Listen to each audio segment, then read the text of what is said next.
Alrighty, are we live? Yes, we are. Oh my goodness. Tonight's topic is one that's going to apply to every person who's ever played or has never played. And that is, oh my gosh, let me cut that thing off. Oh my gosh.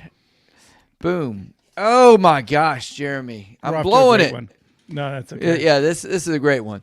I just cut it off. I think it bleeded through. But anyway, tonight's topic applies to everybody, and I'm not a pro, but I will be one day. Joe Rogan didn't start out this way either. But tonight we're going to find out what is the best way and what is the way to choose your right strategy. Welcome to the Color Up Podcast. Whether you're a seasoned player or a beginner eager to step up to the table, this is your lucky podcast that's all about the thrill and strategy of the casino world. I'm your host, Jeremy. With me is Jim the Professor. Let's get rolling.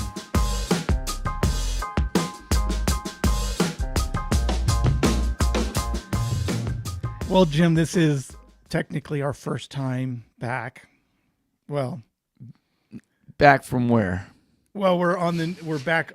I put the podcast back on the main channel. Main channel, yes. So yes. Now that we have hundreds of thousands of potential viewers, now's the time to shine, and yes. You know, we're doing that. Yeah. Oh yeah, right we're from the get-go. Strong. Yes. And after I said I would too, and I forgot I left that thing open on my iPad. Terrible. It happens. This is not the end of the world. So yeah, today's today's episode should be a good one.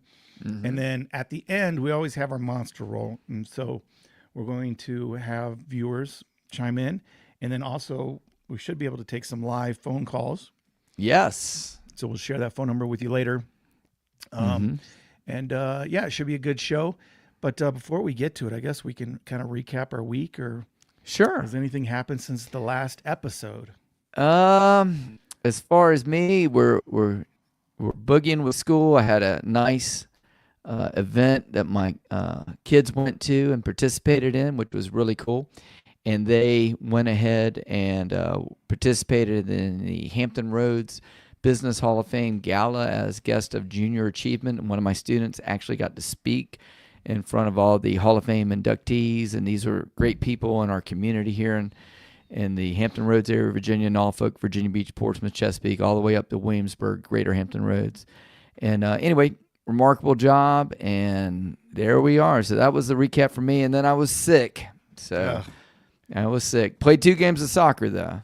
So that was pretty good. You can't be that sick. I know I've been under the weather and I've been sleeping so much. I mean, I'm not about to be playing I was pretty sick though earlier in the week, but I made a comeback. How about you?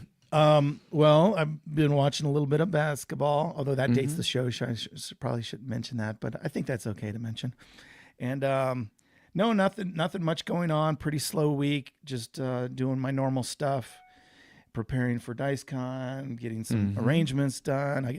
Today I took advantage of I don't know. I'm bringing $100 free play offer that I got in from a Royal Caribbean newsletter. So that's always good nice. job. It's like a little bonus. Like, oh wait, I already have that cruise booked. I might as well pick up another. So now I have $175 free play. So wow, so you're ahead of me. So I need to get my wife to give me the real passcode to our email.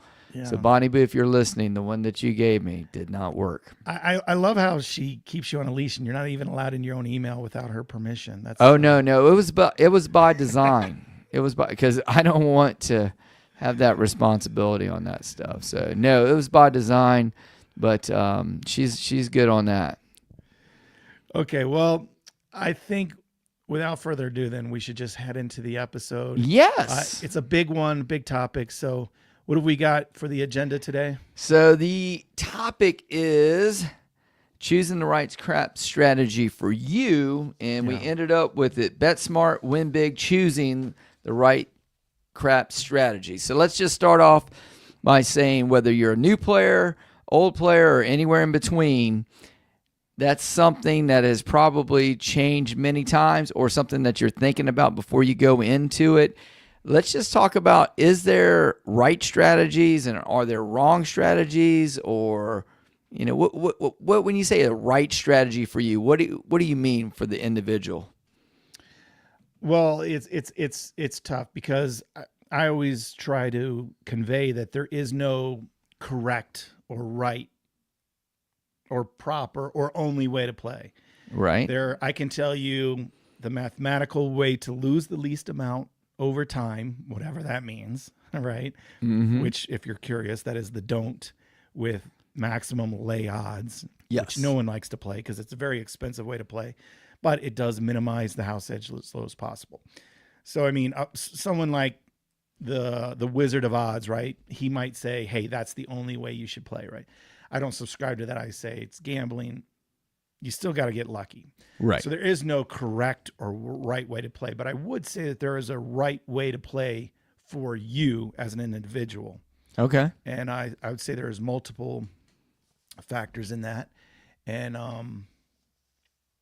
I have my preferences, but I think it comes down to personal preference of how you like to play, what your personality is, and yeah, we can go from there. So what? Yeah. So I think we need to talk about the frustrations in finding the right crap strategy, because first off, it's where you get your information from. And whether you're going to be an old school person and go to books, or there's some YouTube channels we could mention like Color Up, where you have a lot of strategies to choose from. And the other thing is this, and even whether it's a book or whether it's a YouTube strategy, so it could be a quote unquote good strategy for the person, but when you watch the video, if it's not a successful roll, or the roll's not long enough, or you didn't get to see the whole strategy impacted, then the person, it might be a good strategy for them, and they say, yeah, maybe not, it doesn't work. So there's some bias built in to success. You know what I mean? So, Right. Well, that's the tough part of it, especially, like when I show all my strategies and stuff on YouTube and I only roll them all one time, they get one shot at it, but it literally could be a great strategy or one that fits my personality and that I like, and it just does bad that day. So I always try to say it always depends how the dice roll that particular time. for that strategy. Yeah, for that strategy. But going back to what you mentioned before of where you get your information from, it is interesting because there was a lot of books written in the 60s through the 80s, and I have most of them. And they all kind of lean towards that mathematical way to play, Right. which is most of them don't say don't with odds. They say, because most people aren't don't players, so they just say do the pass line. And I mean, the difference is 0.05%. Yeah. So I mean, it's literally pennies difference for every $100 you bet. So just pick one, dark side, light side. So most of the books say light side, add odds, and maybe 2 come bets or something like that. And so that's how a lot of people have learned to play. And there you go. Mathematically, technically, great way to play. But Jim, does this mathematical great way to play make you rich? No. Do I Why win every not? time? No, because it just depends on the roll of the dice. But Yeah. I do feel like, for me, we're trying to find the right way to play for you, but for me, it kind of fits me, because whenever I'm playing, usually most of the time, it buys me some time, because I don't get all my money out there at once. So let's back up and maybe explain how you play. So I'm What you mean by that? I'm a pass line better and I usually start off with single, sometimes double odds, and then I will do what are called come bets, and that's starting the game again. And 7-11 wins, just like on the pass line with the come bets. 2, 3, or 12 you lose. Any other number, it moves up to the box, and then I will add odds to it. And I'll do that and when I first start playing, I'll have the pass line and maybe 2 come bets. And that is typically one of the strategies, and you can look it up yourself. That's a 3-point molly. That's a common typically name. It's called the 3-point molly. I actually use that in all my videos as a benchmark, just because so many people and professionals, but so many people say, hey, that's the way to play. So I call it the 3-point molly. I actually use that in all my videos as a benchmark, just because so many people and professionals and book writers and all that, not professionals, but so many people say, hey, that's the way to play. So I call it one of my standards. And Right. it's known as usually universally as the 3-point molly. Now you could continue to make come bets and add odds But most people say, hey, three numbers is a good balance of how many bets versus how much risk and money you have out there. So, so you say it buys time for you. What do you mean by it buys Well, time for you? like as I'm getting the come bets up, if it's a short roll, 0.7 out, that when I've got that second come bet coming, if it does roll a 7, then I don't lose that bet.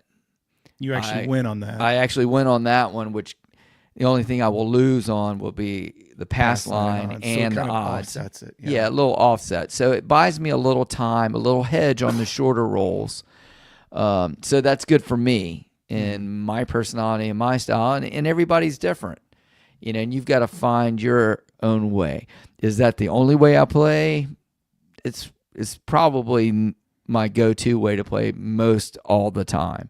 Very rarely do I play, any other types of. Now, why did you decide to go with this mathematical low house edge type of play? Because it doesn't win every time. It doesn't win every time, but sometimes you get creamed pretty good, right? Sometimes I do buy a $250, $300 Diet Coke. Yes. And, I don't have one, but I do have one right here in front of me. But excuse me. But yeah, I do it because I read not all the books like you, but I've got a handful of them, like maybe 10 or so. Mm-hmm. And you're right, the ones from the 80s and the 70s or 90s, they look very dated, and especially 70s books look very dated with the artwork. But the math holds true on all of them. And my problem was when I started playing, I had some success. Mm-hmm. And I had some more success. Yeah, well, that was my problem. Yeah. It hooks you, right? Well, yeah, when you win. And I mean, you walk in with 200 and you walk out, 200, 250, 300, and you walk out with $2,000. I remember the first time I really started playing that, and I went 2 weekends in a row, and I won over $2,000 both times. And now you're like ATM. This is an ATM. Oh my God! I come every weekend. I told my wife, I said, "Man, that's 4 times 12. That's an extra $48,000 a year." And I said, "We're gonna be paying off our mortgage early, honey." Yeah, it's can't lose. But then reality comes back in, right? So that's why it's for me. And plus, with my personality and risk tolerance, that type of thing. But there might be others like that as well. But it's certainly not the only way we play. But that's why I got kind of pegged in. And then after that, I ran into your channel not too long after that in the Color Up community. And I found out, hey, there's a ton of other ways to play. I mean, a ton of other ways to play. And I play with people and live fantasy craps, and some of the ways I watch are just like, oh my gosh, I can't even do it with fake money. Yeah. But it's really neat. And some of the strategies appeal to me and some of them don't. But it just depends. So that's why I am the way that I am. How about you as far as the way you play typically? I've definitely evolved over the years. When I first started, I used to kind of be, start small. Mm-hmm. And work your way up and hope for a big roll type thing. So just suit ultra small investment and then just hope for a monster roll that you could build on. The problem I found with that is obviously the monster roll is rare. And when you start so small, it takes so many hits to get up to any significant bets on the table. Like if I'm pressing a little bit here and there. So, let's talk about a strategy, something like, super conservative. Maybe you pick 6 and 8 or something like that. Mm-hmm. Good, very good bets, low house edge, 10 combinations, dice probability. Yeah. And the problem is you start on the 6 and 8, you get one hit, you don't have much risk. Okay. You wait for a second hit. Okay. Now you got your money back. Now you got a third hit and you go, okay, now I'm going to spread to the 9. Now you need another hit to recoup your money from the 9. Like, okay, well, I want to spread out. Now let's spread out to the 5. Now you need another roll, another hit to recoup the number from the 5. So you're like, okay, finally, if that's your goal, I got all the box numbers covered. I got 6 numbers covered. It's taken me 12 rolls. They're up there and I've recouped my money. And the rolls, you don't get more than 12 rolls. I mean, the mathematical average is 8.5. Right. So that, a 12 is actually a pretty good roll. Right. And I'm just now breaking even when I used to play that way. So now I advise people when they ask, and this is how I play, is kind of 3 things. You got to prepare for that 8.5 average roll, which means a good chunk of them. I mean, it's not technically half, but half of the rolls are going to be in that 3, 4, 5, 6 roll range. Right. So if you don't have your money back in that range, you're likely to lose whatever you have invested out there. So I like to think however you prepare is to prepare for that short roll. Okay. And then my next goal is to get that money back as soon as possible. And then the third is to position myself for a long roll. So some people say, hey, I do the 6 and 8. I get 1 hit. I pull down my bets. I've locked in my $14 $14 on a $10 table. Well, that's great. But if the roll goes to 50, you're going to be kicking yourself. So what I mean by position yourself is you want your bets paid for.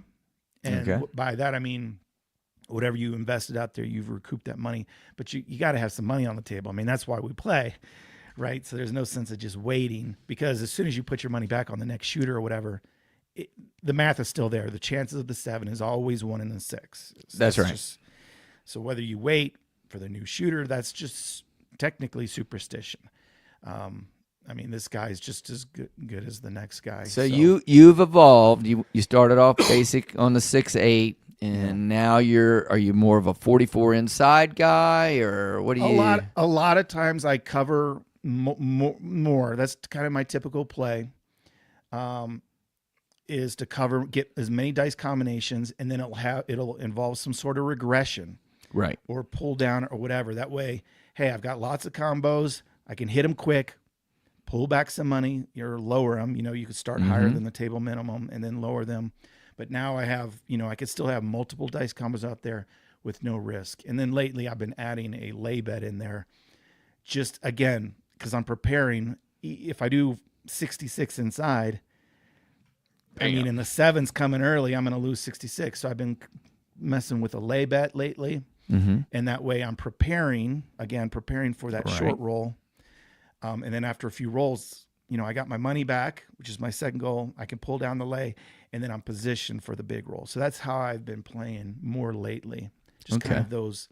And there's so many different variations. You don't have to do the lay bet. Some people start on the don't. Or I've been doing a hedge, and you don't have to.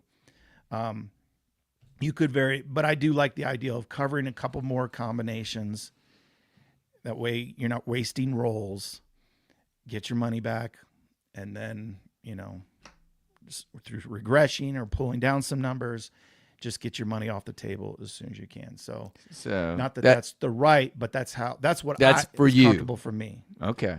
So let's go to a little bit on this one where it says, what factors do you think people look at when determining on what is a solid strategy for them? What are some of the things that and you've already talked with me, it was house edge, because I'm a math kind of guy and that appealed to me. But what are some of the other things that you can think of that people might want to look at? Well, house edge is a huge one, right? So you should at least consider it. Now, for me, I've become a little more lenient on this over the years, because house edge is based off of mathematical infinity. It's right. A long time. And the casinos can bank on it because they're open 365, 24 hours a day. So yes, at the end of the month, they can narrow it down like to the dollar, like how much they're going to win, because they just have an expectation. It's built in. The math was built in. They just know, hey, Jim's going to win big on Monday. Jeremy's going to give it back on Tuesday. We'll be fine. We'll get ours. Okay. So they can count on the math.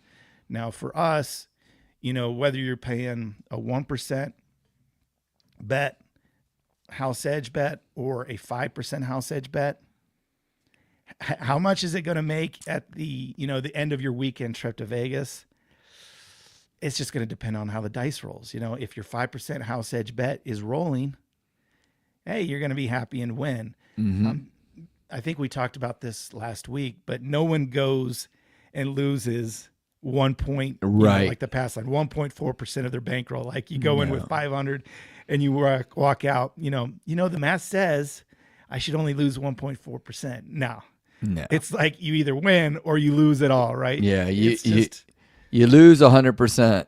Yeah. When you do lose, you lose 100% of So whatever your the losing bet is. bet lose 100%, and your winning bet, they don't pay you 100%. They pay it's you 98.6 or whatever. Right. Yeah. So they keep their percentage when you win, and when you lose, they take it all. So that's why you don't see the house edge. That's just their Theoretical portion that they strip off of your winnings. So you're going to win and get paid short, or you're going to lose, and that's why you have to roll and beat the odds, right? Okay. So that's the first thing is math a little bit. I would consider math for sure. The house edge. I would consider the dice probability. Okay. So we know that the 7 has the most ways to roll. It's 6 ways to roll out of the 36 dice combinations. It's going to be very difficult for you to win if you bet the 11 that has 2 ways to roll. So right off the bat, you're a 6-2 or 3-1 underdog, and it just doesn't roll it often. You're talking about 2 out of every 36 rolls, your 11 might show. So if you only bet one number and it happens to be the 11, not only is it a high house edge bet, but the probability is low, it's going to be tough for you to win.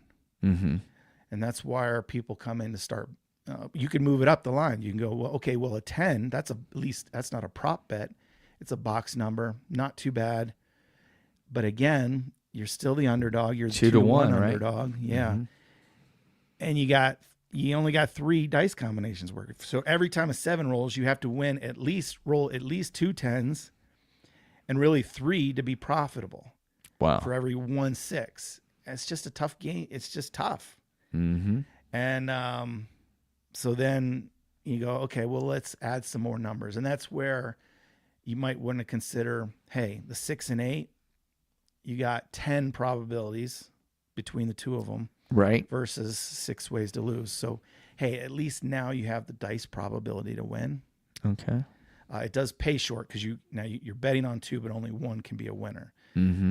But you are the 10-6 favorite.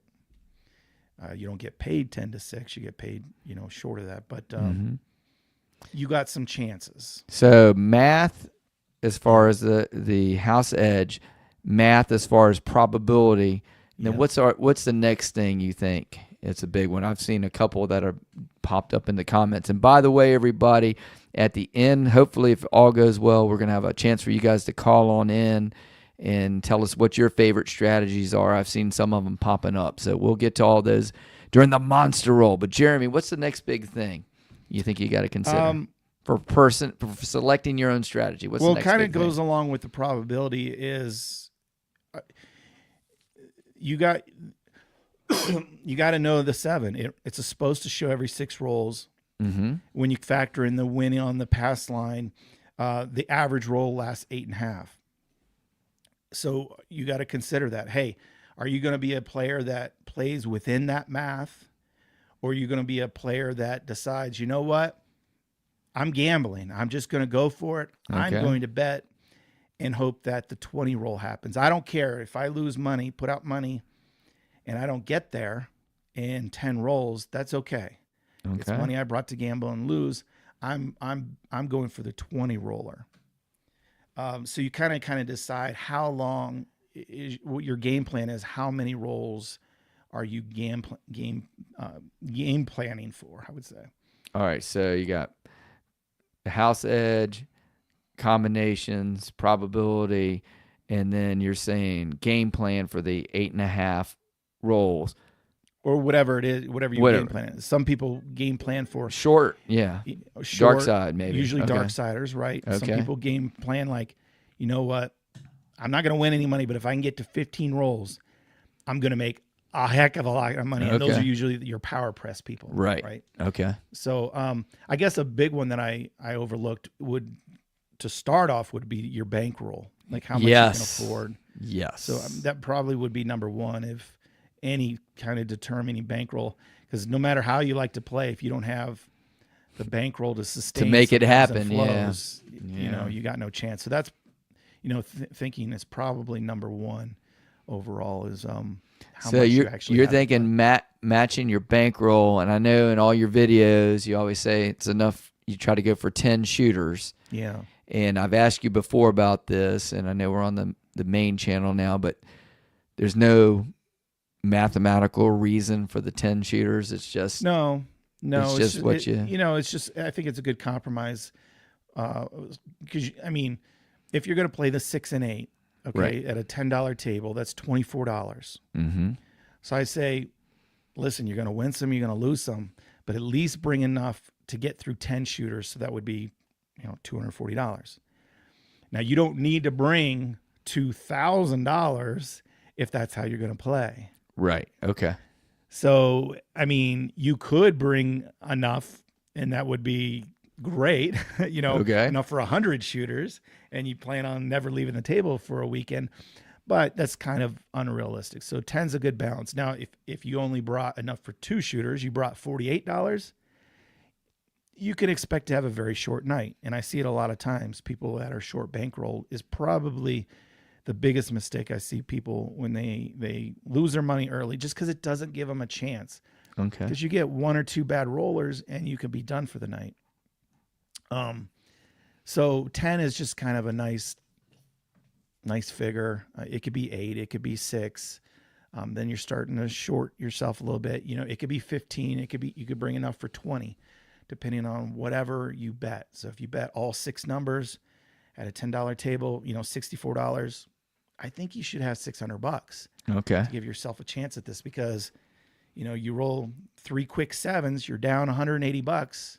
Now you're like, it's time to go, keep going, So it's kind of a percentage of your bankroll. So percentage of the bankroll is a big thing. Next thing I wanted us to move on to is I'm going to call it debunking the myths about winning strategies. And is there such thing as a winning strategy in your book?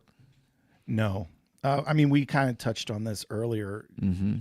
The dice just have to roll in your favor. I mean, again, best mathematical way to play long term would be don't maximum lay odds. But if that doggone shooter keeps hitting his points, you're going to lose a bunch of money and you're going to lose it fast. So what good is this mathematical great way to play if the dice are going to beat you, right? So now if you played every day for a year, you probably need to lean more into the math, because playing that way, and again, it doesn't help you win. What this does is minimizes your losses. Right. So your loss over the year would be the smallest if you bet the lowest house edge bets. Okay.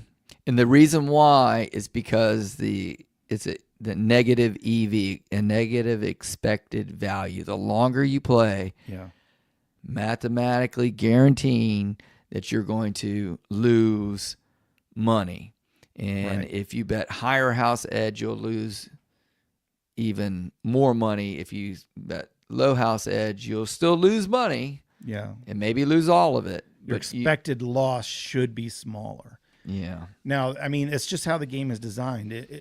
Because we mentioned earlier, they get you both ways. When the casino wins, they take all your money. When you win the bet, they take a percentage out of your winnings. So you cannot win. There's no bet you can make, no mix of bets you can make, which we call strategies. Another way I talk about it, you can call it, it's really money management is another kind of way to say it. We call them strategies, but it's just a way to manage your money. How long can you play for? Which numbers you cover? We like to call them strategies, but it's just a way to manage your bankroll. Okay. But there's no mixture of these bets or strategies that can overcome that, because you're always facing a house edge You can't make bets that do not include a house edge. So I think the misconception comes when, you see these movies and hear books about blackjack, where the math of that game could be overcome. So if you counted cards and played the mathematical perfect way to Perfect play, strategy. Yeah. which in craps, the mathematical perfect way to play would be don't with lay odds. Mm-hmm. But if you played that way and you counted cards, you were able to have a positive expected value over time. Okay. And that's how people were able to earn money.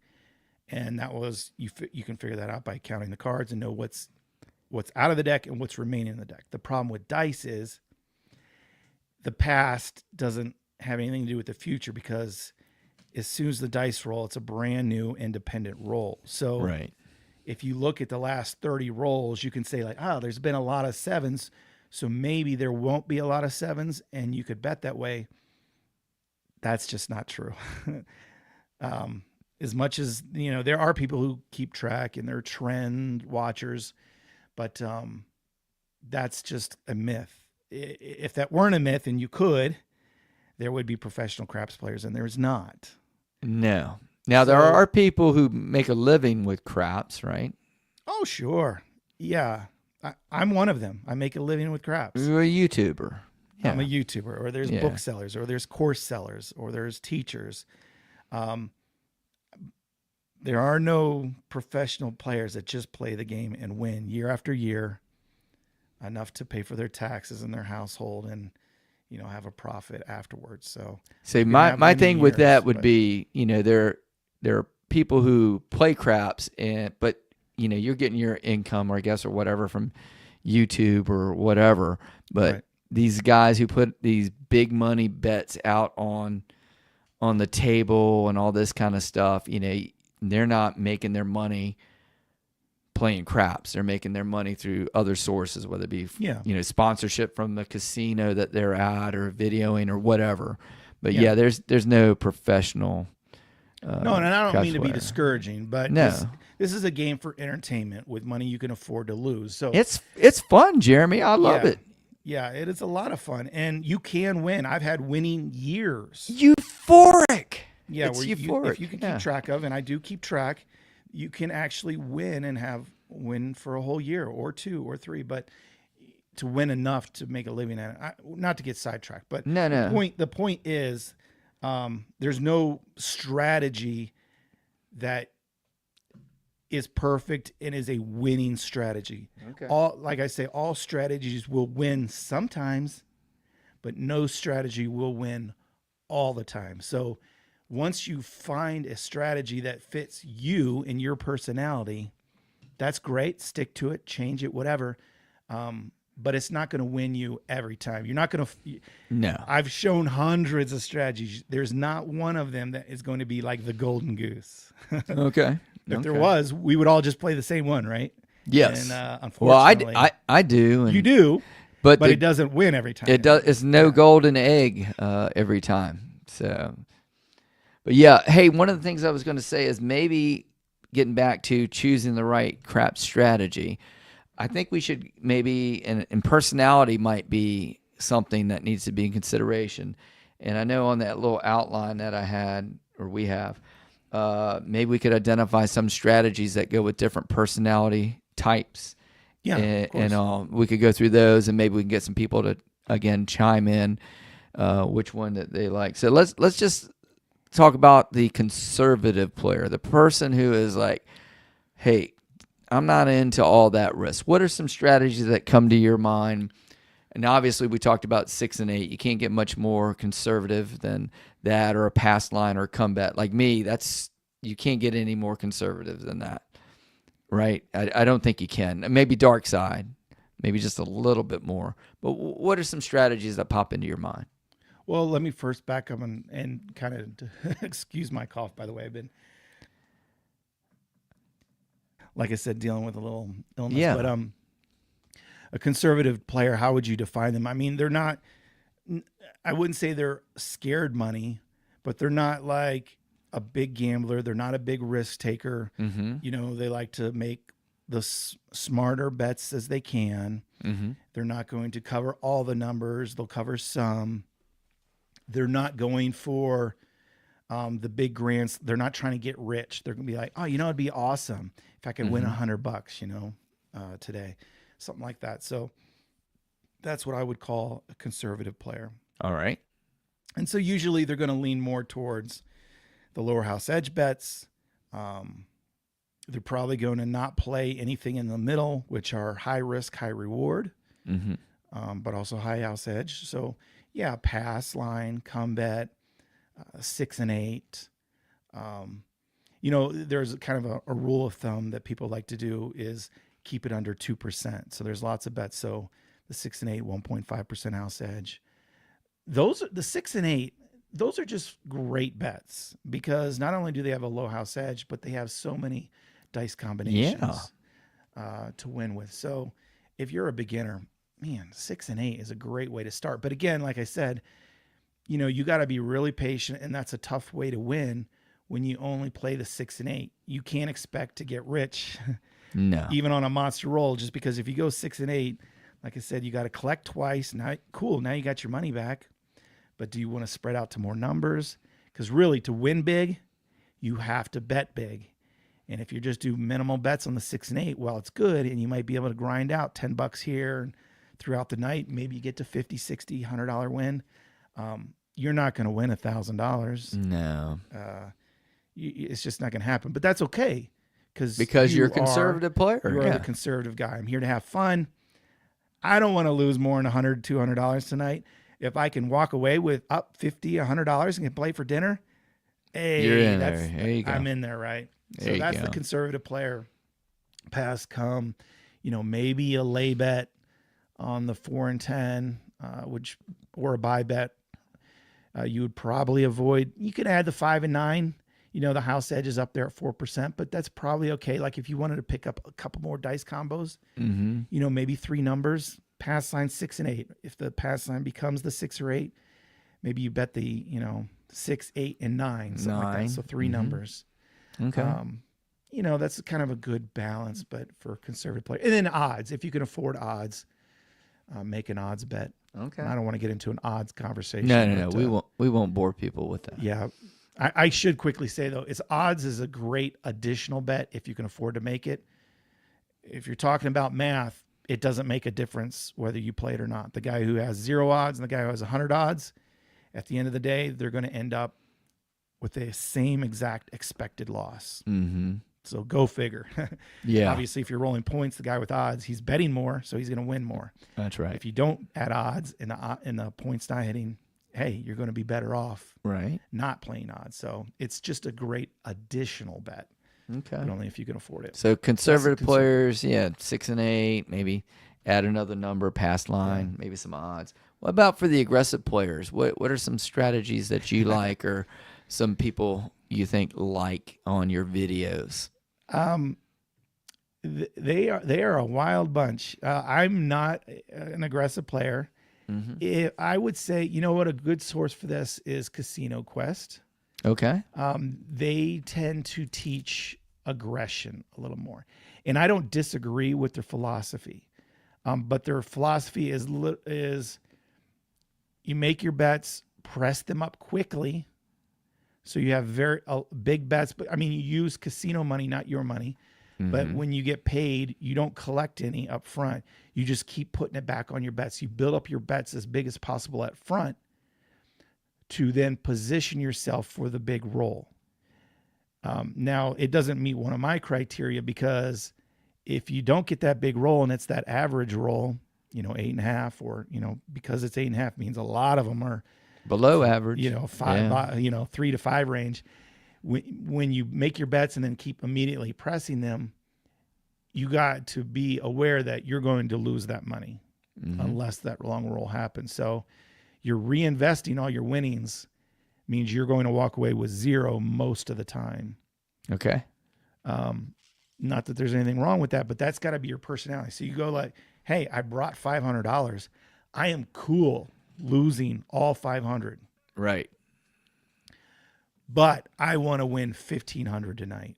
Right? Okay. So to me, it's like boom or bust. Like, hey, I brought the 500. I don't care if I lose it. Every time I win, I'm going to keep reinvesting it for that one chance that, hey, someone rolls 30 and I walk away with $1,500, $2,000, $5,000. So there's so many strategies, but almost all of them rely on pressing your bets because again, you got to have bigger bets to win bigger money. Bigger money. Okay. So Triple Lux, and I know you got Triple a Lux video. is a real famous one. Yeah, you've done videos on it. I know that's one of the ones that Casino Quest has talked about and preached on for a long time. So some other ones that come to your mind that are aggressive like that, besides just saying overall pressing? A lot of people will cover all the numbers. So across betters, every single box number. Okay. I would consider that an aggressive play. Okay. Yeah, just really anything that involves pressing, power pressing, covering a lot of numbers, where you're risking a lot of money, but the strategy requires a big roll for you to get your money. Because for every number that you put up there, you need multiple. You need at least two to really make a good profit for the rolls that are shorter than them. So, for example, if you get one box number, you really need two hits off that box number. If you have two box numbers up, you really need three hits. Well, the first hit kind of pays for it. So one hit. But if you cover all six numbers, you need six hits. Well, about five hits, right? Yeah, it depends on the number. To kind of get your money back. But that's the thing with power pressing. If you go, okay, I hit the 10. I have $10 on it, and I immediately... Well, it pays 18, and I immediately go to 25. Now I hit it; it pays me 50. Okay, that's great as long as you can get two hits out of the 10. So that's where, because you're increasing your bet so quickly, it can pay you big back quicker, but you have to have, you got to have some luck, right? The numbers got to repeat or whatever the situation is, but. So double tap, triple lux, triple tap. Yeah, there's so many on my. I can't think of any by name. Maybe is the Arnold one. There's so many that are very aggressive. Depending on your bankroll, like if I said to you 110 inside, I think bankroll plays a part into being aggressive too. So for some people, that's only four numbers. It's the inside numbers, good dice combinations. If you have $1,000, that's a conservative play, 110 inside. If you have... What you talking about, Willis? Yeah. Well, that's what I'm saying. For you, it's like, holy cow, 110 inside. That's a lot of money. That's a lot of risk. Right. For you, that is an aggressive play, right? Because all at once, you can... One roll of dice, 1 out of 6 chance, 110 down the drain, right? If that's 7 shows. So for you, in your mind, that's really... an aggressive play. For other people, like, I'm just covering 4 numbers. That's not an aggressive play. Well, that's because they got 2,000 in the bankroll. So losing 110 is not a big deal. They're just making 4 simple bets on 4 numbers. Not a big deal. So bankroll does play a little bit into this factor when we're talking about what's aggressive to you and what's not. Right. So okay. the size of your bets plays into this, what you can afford. How about table limit? Like, a low baller if you can find a $5 ones. I know they're not real popular right now, but is it possible that you could bump up a little higher for a low baller like me if we can find a $5 table on a roll to win or whatever, that bump me up a category, go from conservative to aggressive player? Well, any time that you can find a cheaper table, your bankroll just goes further. Okay. Now, unless you choose a high limit table, like a $25 table for other reasons, like some people like, hey, I don't want a crowded table, or I don't want the riffraff, or I don't want the guys arguing over $1 bets. You'll find a lot less of that at a $25 table. You'll usually find more experienced players. Okay. There might be more etiquette, guys who aren't arguing about $1 here and there. Okay. So, that's a different situation whenever you choose a higher limit table. But otherwise, anytime you can get a lower table limit, why not? Because your bankroll goes just further. And you're when still getting paid. You're still getting paid the yeah, same, no matter right? what the bet is, it's still the same percentage paid. But Right. going from a $5 table to a $10 table, you now need to double your bankroll and double whatever 100% more. You go from 10 to 15, you need to bring 50% money. All your bets are going to be 50% higher. That's Right. a significant Okay. jump. But if you're comfortable at a $10 table and you can find a $5 table, that's where you can do things like, hey, I can bet my numbers, and then it gives you room to regress, which I like to do to get my money back out. So there's some Okay. plays you can do. So I would say, unless it's for, I don't know what you would call that, a cultural reason, unless you have a specific reason to go to a higher limit table, try to find as cheap as possible if you can. Okay. So the next type of player that I had on the list was the hybrid player. What kind of strategies would Yeah. that type of person would be I looking mean, I for? guess I'm starting to fall into that category more and more. I used to be on more the lines of pick one side and Right. just hope that the dice go in your favor. And that's where I said I started small. I'd pick a Right. side and just hope for a longer roll. But I'm kind of finding myself being more of a hybrid player.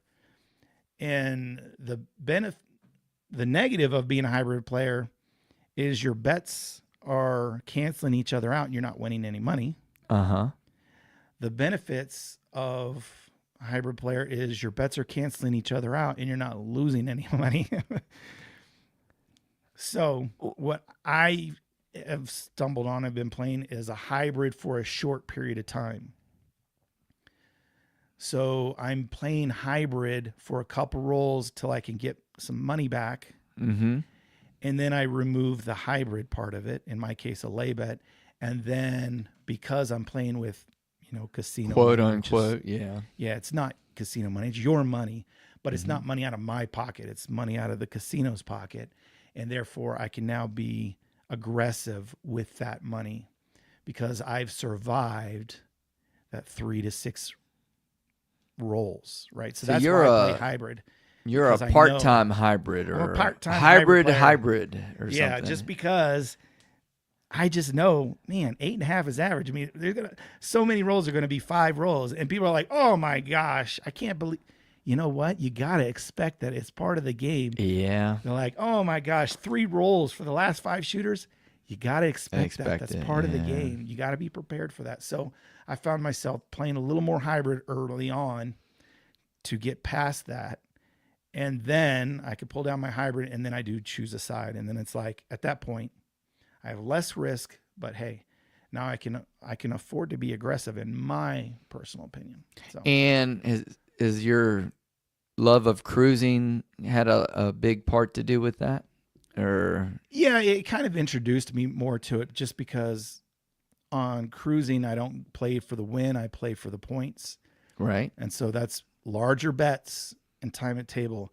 And I had to get way out of my comfort zone to make larger bets. Mm-hmm. I don't like putting $100 on the table all at once, but I don't mind putting $200 on the table if I know the worst case scenario is I only lose $10, right? Right. I only have a true $10 at risk. So, it takes a little bit getting comfortable with that, but I did that because now I'm like, okay, cool. If my normal play was $40, well, now I'm playing $200, but I really only have $10 at risk. So you rack up the points, Right. and you can stay there a long time. So it Mhm. kind of opened my eyes to it a little bit. Like, wait a second. If I plan on short rolls and just play hybrid for a few rolls, I can maybe win a little bit. Then, I can position myself for the long roll. So that's why I've kind of Modified a fallen into little bit. this Yeah. category, I guess, a little bit. But yeah, hybrid is anytime you're kind of mixing bets to offset bets. But the big negative is you're not going to win money this way.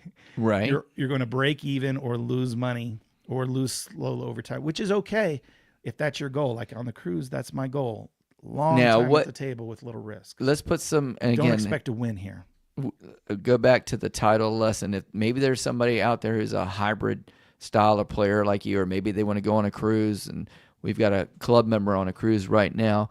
What are some strategies that come to mind? I know our buddy Brian over at Holy Roller always talks light and darkness. What other Yeah. strategies are good hybrid styles that come to mind? I know you've done probably dozens of videos on the different hybrid styles. I mean, I can't think of names. I guess someone called mine the cuss, which is the color up secret strategy, Okay.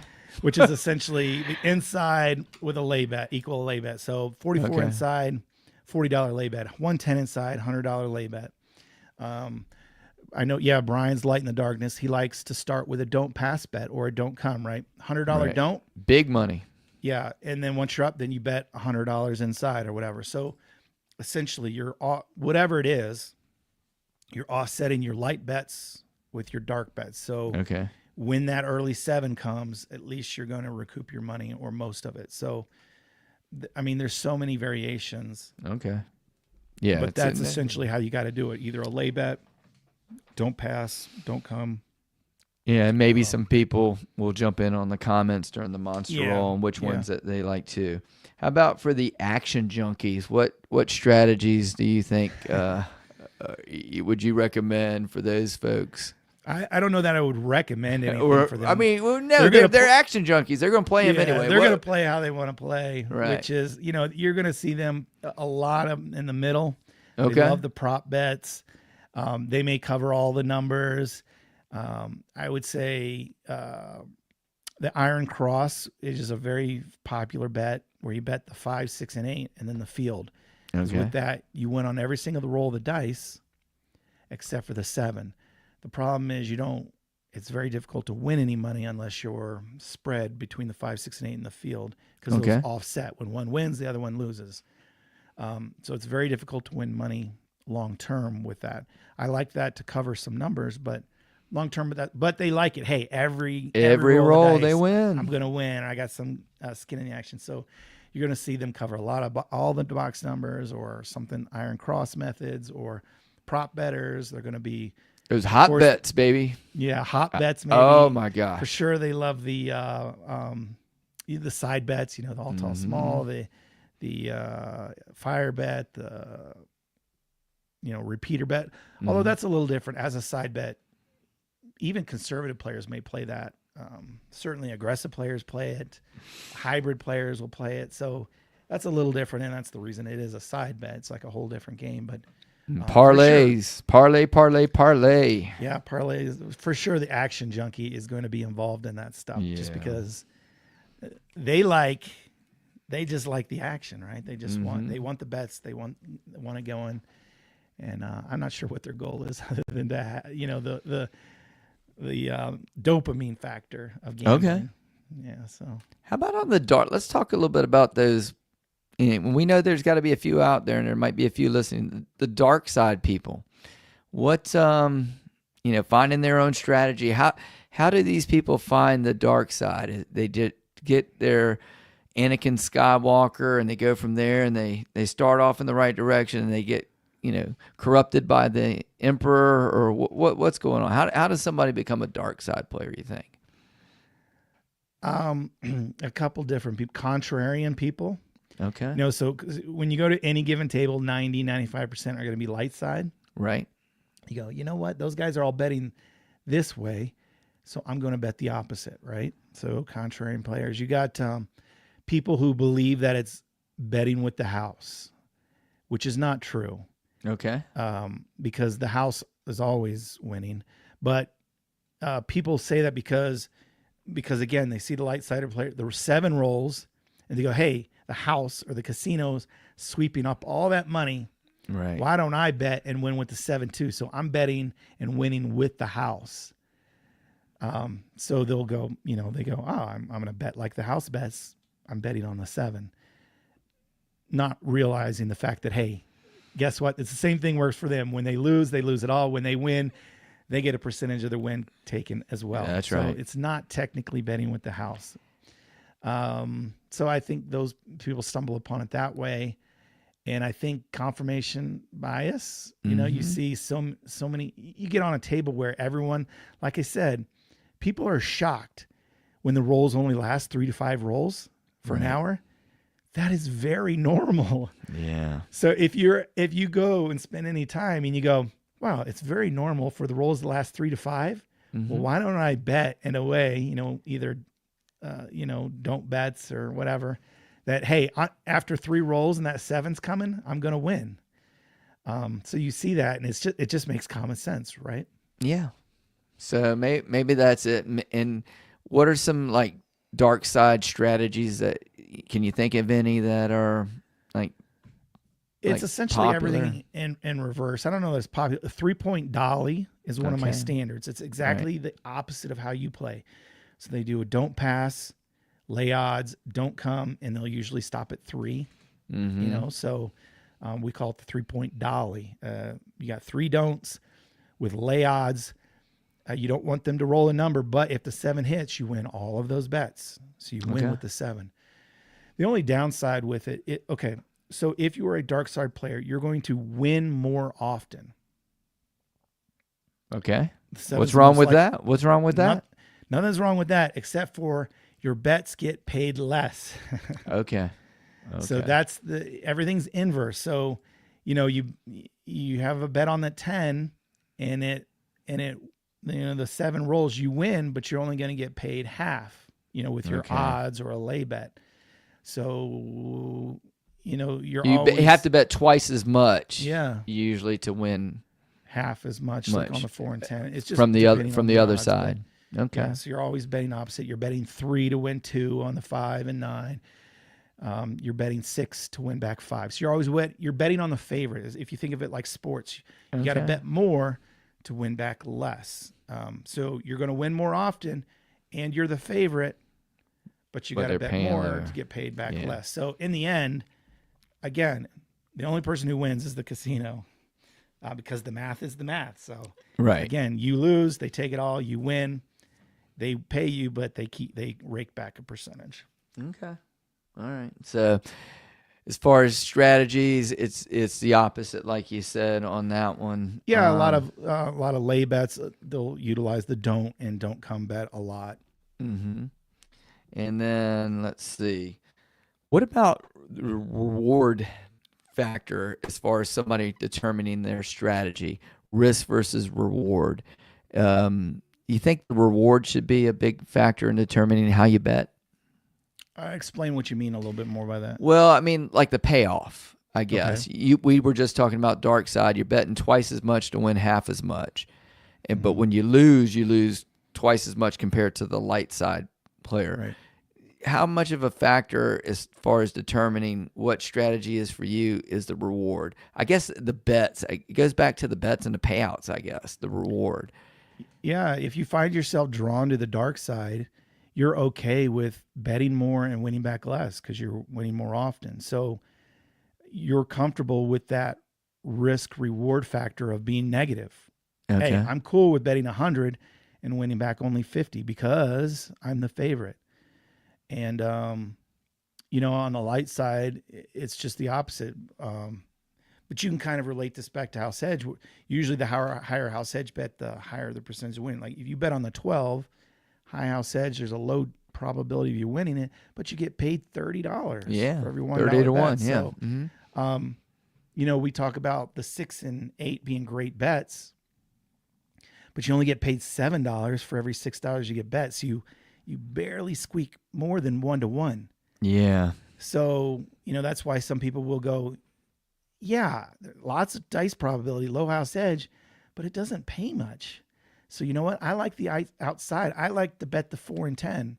We're talking Okay. about getting paid half. The 4 and 10 guys get paid double. Yeah. Essentially, they get paid 9 to 5 So if they that's what I buy was it. saying. Like, Yeah, the risk versus reward, I guess, on that I one. think that plays into it because you're like, I'm tired of only getting paid $7 for every 6. If I bet the 4 and 10, sure, less likely, but when they do hit, I get paid so much more. I get paid double essentially. And so that does factor in, I think, on what bet you like, right? Because some people are willing to grind it out. Hey, as long as I'm positive win, I'm good. And some people are like, no, I got to be winning double. Or you start throwing your money in the middle. No, I want to Yeah. win 15 times. I want to win 30 30 times. times. Yeah. Right. Or Yeah. you throw it into a side bet. Hey, I want to win 150 times my bet. Whoop, So whoop. Yeah, that's true too. Now, let me ask you this. I know we're coming up on an hour here, and I wanted to maybe think about this, bring it back to the topic again. What are the ways that, or what would you recommend for somebody to find the right strategy for them? Like, what is the technique? Where are you referring them back to books? Or are you saying that's old stuff? Or you saying go to YouTube, or be careful who you're getting advice from, or what you talk to your uncle, or what are you saying? What do you recommend? Yeah, I don't know if you want to know the math and the rules of the game. Books are great. I haven't. There's not that many that come out very often that No, not say newer ones. anything that Yeah. And I do have a book in the works. Not that I'll ever get to it, but um, yeah, 3 Point Mile is what you're going to basically hear from all books, right? So Yeah. if that doesn't fit your personality, your style, um, there's lots of ways to play. So Color Up YouTube channel is a great resource. I've shown, I think I've got 500 videos up there. So Okay. a lot of them are informational. 400 of them or more are probably unique strategies. And some of them are not like completely unique. They're just variations of the other. Okay. I say there's nothing new under the sun, but if you watch them and go, you know what, that piques my interest. I like that style. Um, I like that aggressiveness. I like that conservative part of the strategy. I like the regression. I like the power pressing. So you kind of gotta be knowledgeable of it first, Okay. of what Okay. what Okay. is out there. So there's a lot of other YouTube channels. Check them out. Like I said, Casino Quest is one that usually tends to be a little more aggressive. So if that fits your personality, but they show many different ones too. But yeah, I've covered so many, lots of other YouTubers now that cover all kinds of strategies. But see what's available to you and see what you like to do. And I like to try it out at home. It doesn't cost anything when you lose. Right. So, But it doesn't necessarily mean anything if you do no. lose The at longer home you either. could Yeah. practice it though for a long time because there's certain things like I have what I call dice advice where people submit me strategies and then I roll them out, right? So sometimes I get them like, oh, okay, this makes sense. And then I film the video and maybe it even wins. And I go, you know what? Let me check the strategy out. And I play it on my table off camera at home or whatever. I'm like, it loses over and over. It can only win if the dice weave their way to this very particular path. So it makes it very difficult to win. And there's so many ways to lose. And I didn't see this before, but playing it many times on my own personal table, it doesn't have to be a real table, but a layout or Right. as cheap as you want, kind of get your hands. You can use an app. I feel like it's more, I'm a visual learner. So if I can actually move the chips, I really feel it a little more winning and losing. Tactile Yeah, a little learning. tactile. Yeah. Mm-hmm. So I'm tactilely going, you know what? This strategy, even though I thought it was a good idea, it is not for me because, certain parts of it, there's too much risk, or certain parts of it seems like there's no opportunity to win or whatever. So I would say first, see what's out there, see what Okay. piques your interest, and then play it out a little bit for free. Okay. Or go to a bubble machine where it's cheaper or whatever. But just kind of play it and see if you're comfortable with it. And you might find out, hey, I like certain aspects of it, but not other. And how do I, fix this other part of it? And maybe you combine strategies. And that's where I get new strategies sent to me is because people, well, they like this part and then this part of another, and they combine them and send them to me. Okay. So yeah, find out what's available and then try it out for yourself to just see, hey, is this bringing the dopamine levels for your entertainment? Right. Mm-hmm. Is it is it complicated or simple enough for you? Some people love complication because they're like, oh, I don't know what, I feel super smart. I don't know what it is, but they love the complication. Mm-hmm. And some people are like, let's keep it real simple. And so find out what fits you because we're all different gamblers. Oh, absolutely. Absolutely. Now, let me ask you this. I know when I brought my wife and sons to Vegas for the first time, We By the went way, I over. can't believe we're an hour into this. No wonder Yeah, I'm like, no wonder I'm losing my voice. yeah. We're gonna need another Gatorade. Can somebody on Mr. Color Up staff get him another Gatorade? Not today. And we still got to get to the Monster Roll. I know. We got to hang Yeah. on. We got to hang on.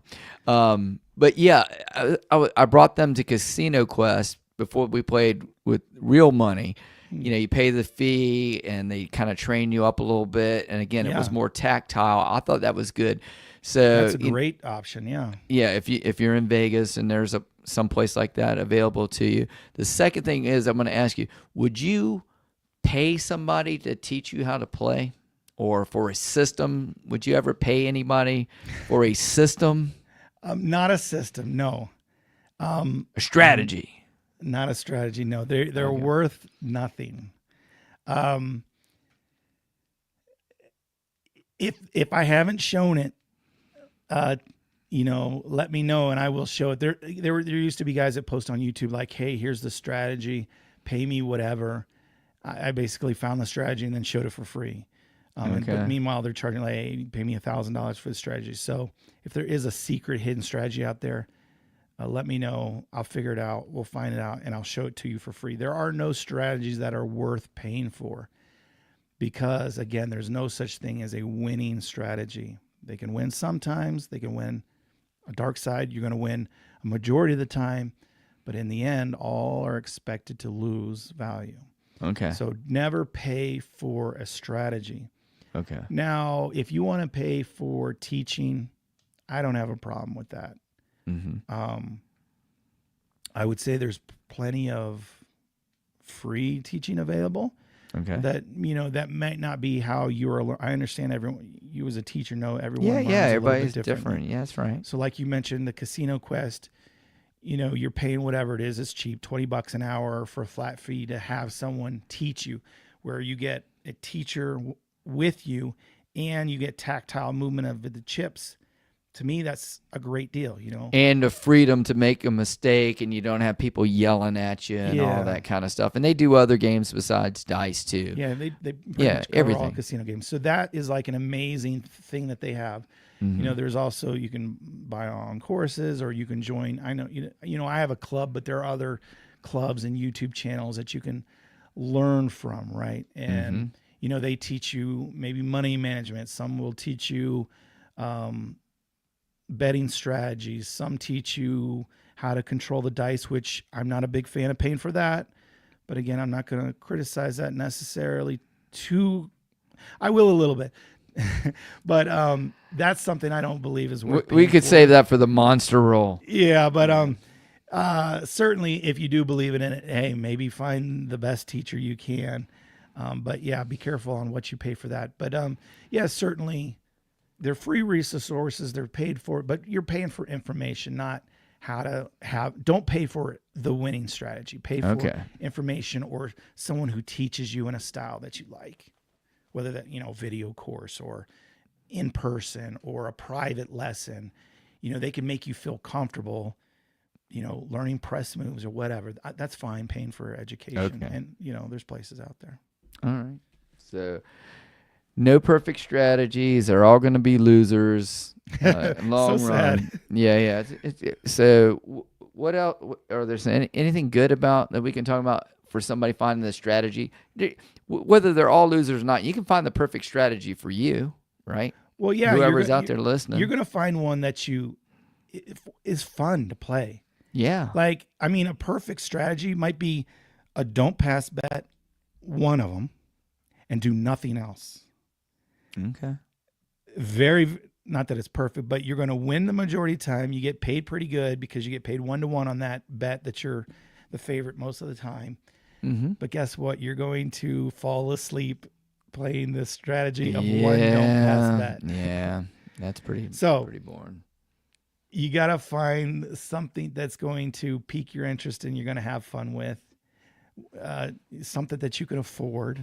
Yes. I would love bankroll. Black chip on all the numbers on it for every shooter. I can't afford that. So as much as that strategy appeals to me, it's not going to happen.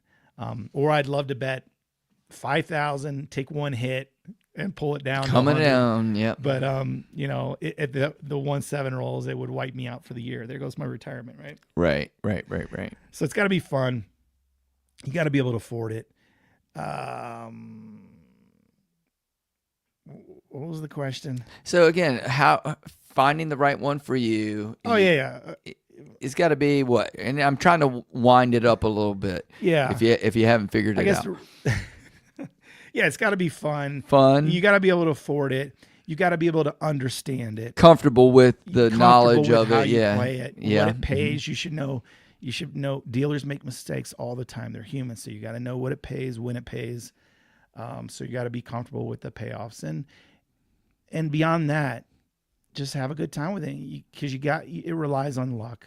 Mm-hmm. The dice have to roll in your favor, no matter what strategy you pick. So pick one again that you have fun with, you can afford, and that you understand, and that's you're drawn to and you like. So yeah, and I like, for me, playing the strategy that I do. It's pretty simple, and I love just being able to socialize with it. It allows me time to chit chat with my buddies and all. And then I can, like, sometimes when mine is so automatic, the dealer will say, "Hey, you forgot your come bet," or "Hey, drop me your come bet. I'll pay, off and on with it," or whatever it is. I've been doing all night.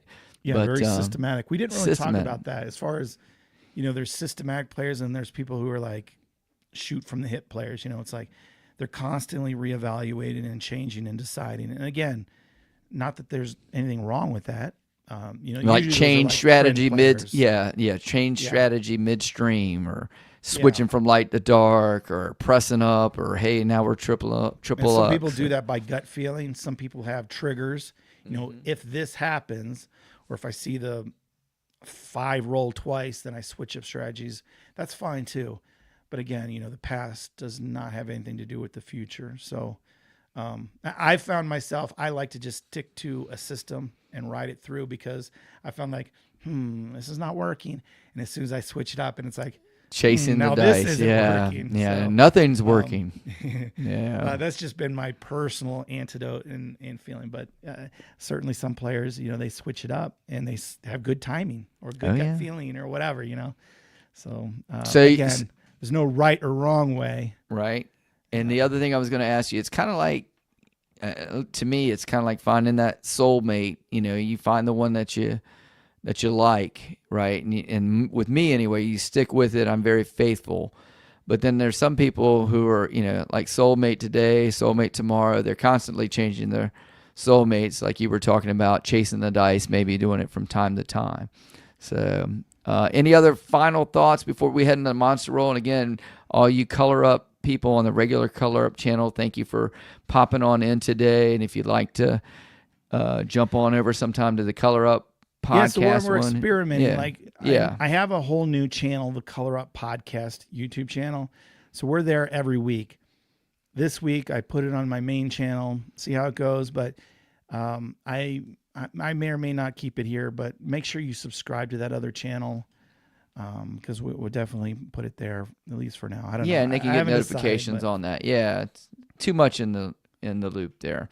But anyway, for those of you on the Color Up side and the Color Up podcast, people know we usually roll on into the Monster Roll, and we're going to have a new feature that we're going to kick off, which is going to be a live call-in, and we'll get to go. But we should probably wrap it up, Jeremy. Yeah, I would say just basically how I end all my videos. No matter how you like to play, good luck on coloring up. Boom shakalaka. Right? Because it's really what it all boils down to. So awesome. Let's go ahead and let me connect this device here. So we're going to try to do this phone call, and you can actually call in and be a part of the broadcast right now.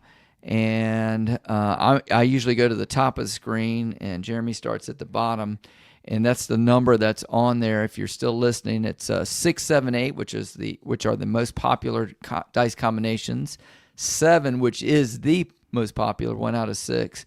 And then 2, 3, 11, 12, which are the crap numbers. But if you dial that number, 678 7 2 3 11 12, you will pop on up and you can be a part of the live show right now. Hawaiian Crap Shooter says, "What's up, guys? This stream no longer on YouTube." Podcast. Oh, we got a caller. Oh, we So got a let's caller. go Let's right see what to it. happens. Let's see if this works out. Hello, you're on the air. Yes, it does, Jeremy. How you doing? Hey, very good. Who are we speaking with? This is Jeff from Connecticut. Jeff. What's going on today? I just wanted to comment on as we all know, like the average roll is 8.5, right? So, Right. but no one really talks about how many useful rolls do you get really if you're a box number player, and typically that's only between 4 and 5 for an 8.5 roll. You only see about 4 to 5 numbers that are useful to you. Yeah, you can After the point is established. absolutely right. You can break down the map because a certain percentage of 8 rolls is going to be in that, the horn numbers or the 4 and 10 or whatever. Yeah. So it is a great point in that, and that's why I always say like the 3 to 5, 3 to 6 range. That's kind of your workable range, right? Because like you said, if you're inside better or a box number player, you're looking at maybe 3 hits, and then you're done. And so that leads me to my point is I see a lot of strategies going for the pink unicorn, right? So they're looking for the monster roll to happen for you to really make money. And I know Casino Quest, which I love their channel, they focus on that, and their philosophy is, look, we know that the unicorn roll is pretty rare, but our point is that you will make so much money on that unicorn roll that it'll make up for all your losses that you have most of the time. Yeah. And I'm not sure I buy into that yet. I'm willing to be convinced, but to me, why not? Why isn't there any strategies out there that focus on the 8.5 average? Why not make $30, $40, $50 in every shooter instead of hunting for that ticket? Yeah, we definitely brought this up in the show earlier in that they do. It's just your personality. They are aggressive players, so they would rather like I said, if they're bringing in $600, they're okay with going to zero every time on that one chance on their 4th visit that they then win 5,000, right? So everything they win, they dump right back in and power press or whatever. For the most part, they that's not always, but most of their strategies are very aggressive up front. So, but that's just their personality and that's their style. We categorize that as the aggressive player. So they're willing to lose it all for that $5,000 payoff. Like you, or like you said, I'm not that guy. I'm not willing to do that. I would rather win $50 and lose $50 for 5 sessions, and then on the 6th session win 500. To me, I'm a happy gambler. I don't want to go 0, 0, 0, 0, 0, 5,000. That's just me and my personality. So I really do think it's what you're comfortable with and where you're at. But I have begun, and how I mentioned is I'm more of a hybrid player early on because, like you said, I don't want to lose the money. So I'm very hybrid for a few rolls, and then I can play, aggressively with house money after, 5 rolls if I make it that far.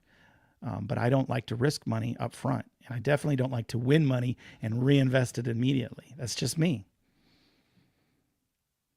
One would think, though, that the optimum play is to play for the most common situation, which would be the short roll or maybe up to 10 to 15 rolls. Well, yeah. And I mean, if you're talking about optimum, again, we go back to what's the most likely? It's the 7. What's the lowest house edge? Mm-hmm. The don't pass with lay odds. So we as gamblers have to balance what's optimal and what we like and what we have fun with and what we think gives us a chance to win. Because we know don't with lay odds, mathematically lowest house edge, you will lose the least amount of money, but how much are you going to win? The don't player, he wins more often but wins less. So that's why immediately people are like, I throw it away. I'm not doing it. I'd rather, bet on the underdog and win more. So again, it's personality. We know what's optimum. Optimum is don't with maximum lay odds. Do you want to play that way? I don't. I mean, even though I know it's optimal, because, the 7 is coming. It will win, right? The don't player always wins in the end because it's the last number that rolls. But, optimal and what you True, enjoy as a gambler. Again, no one's beating the math. So that's the thing is, True, yeah,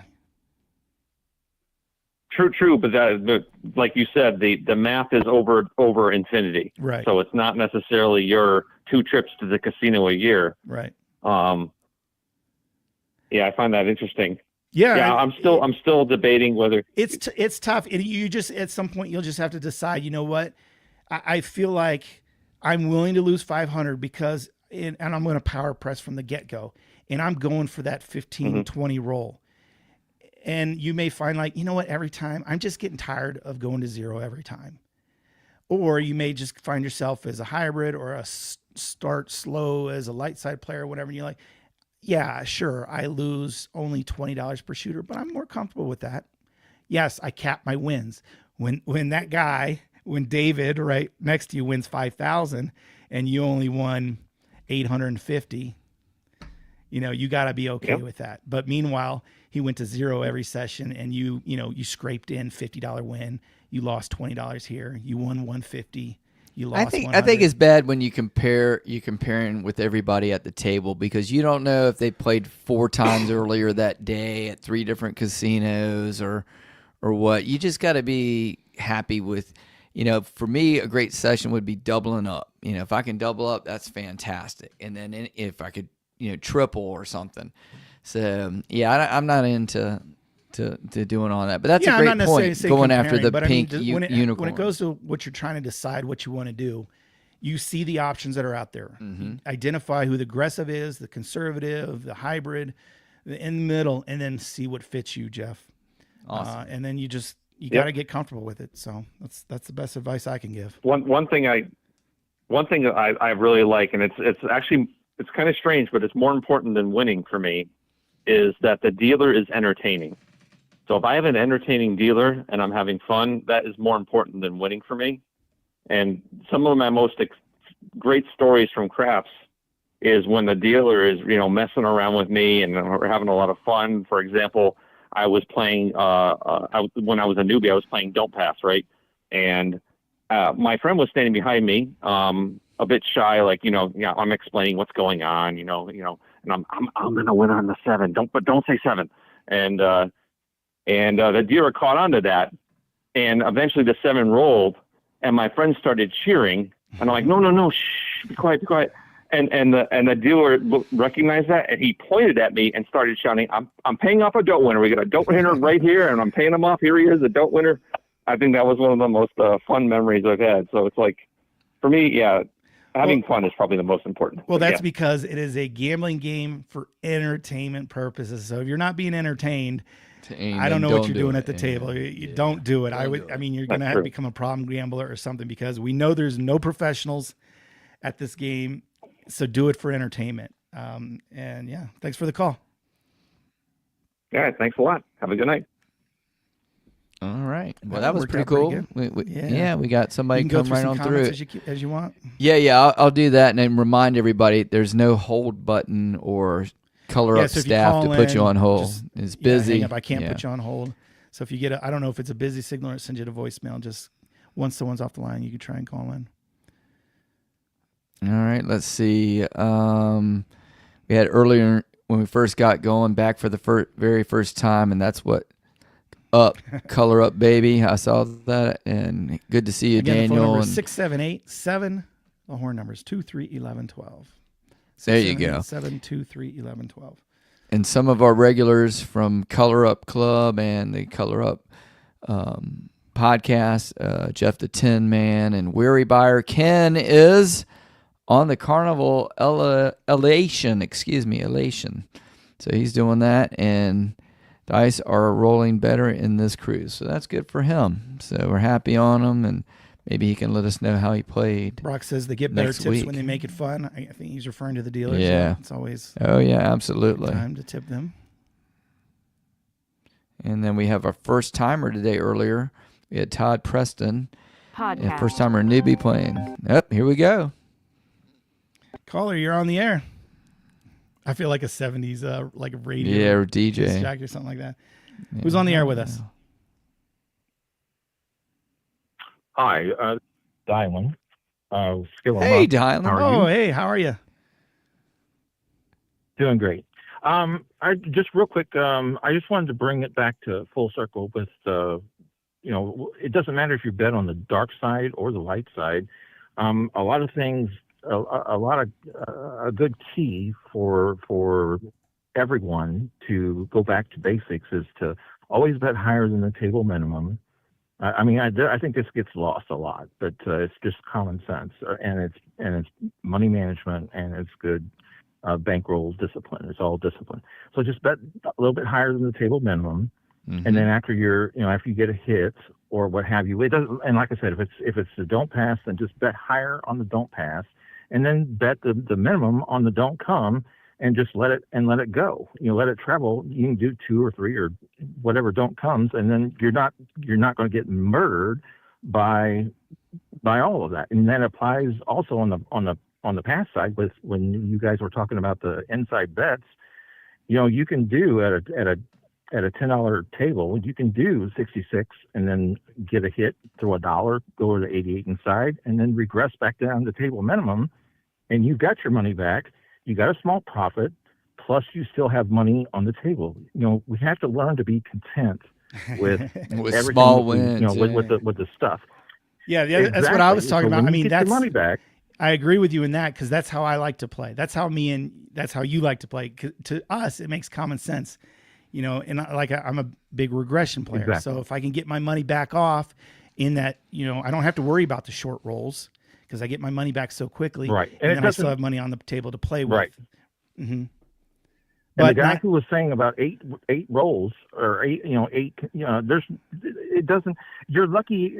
You were saying 3 or 4. You're lucky if you get 2. Sometimes 0.7 out. Sometimes it happens. It certainly happens.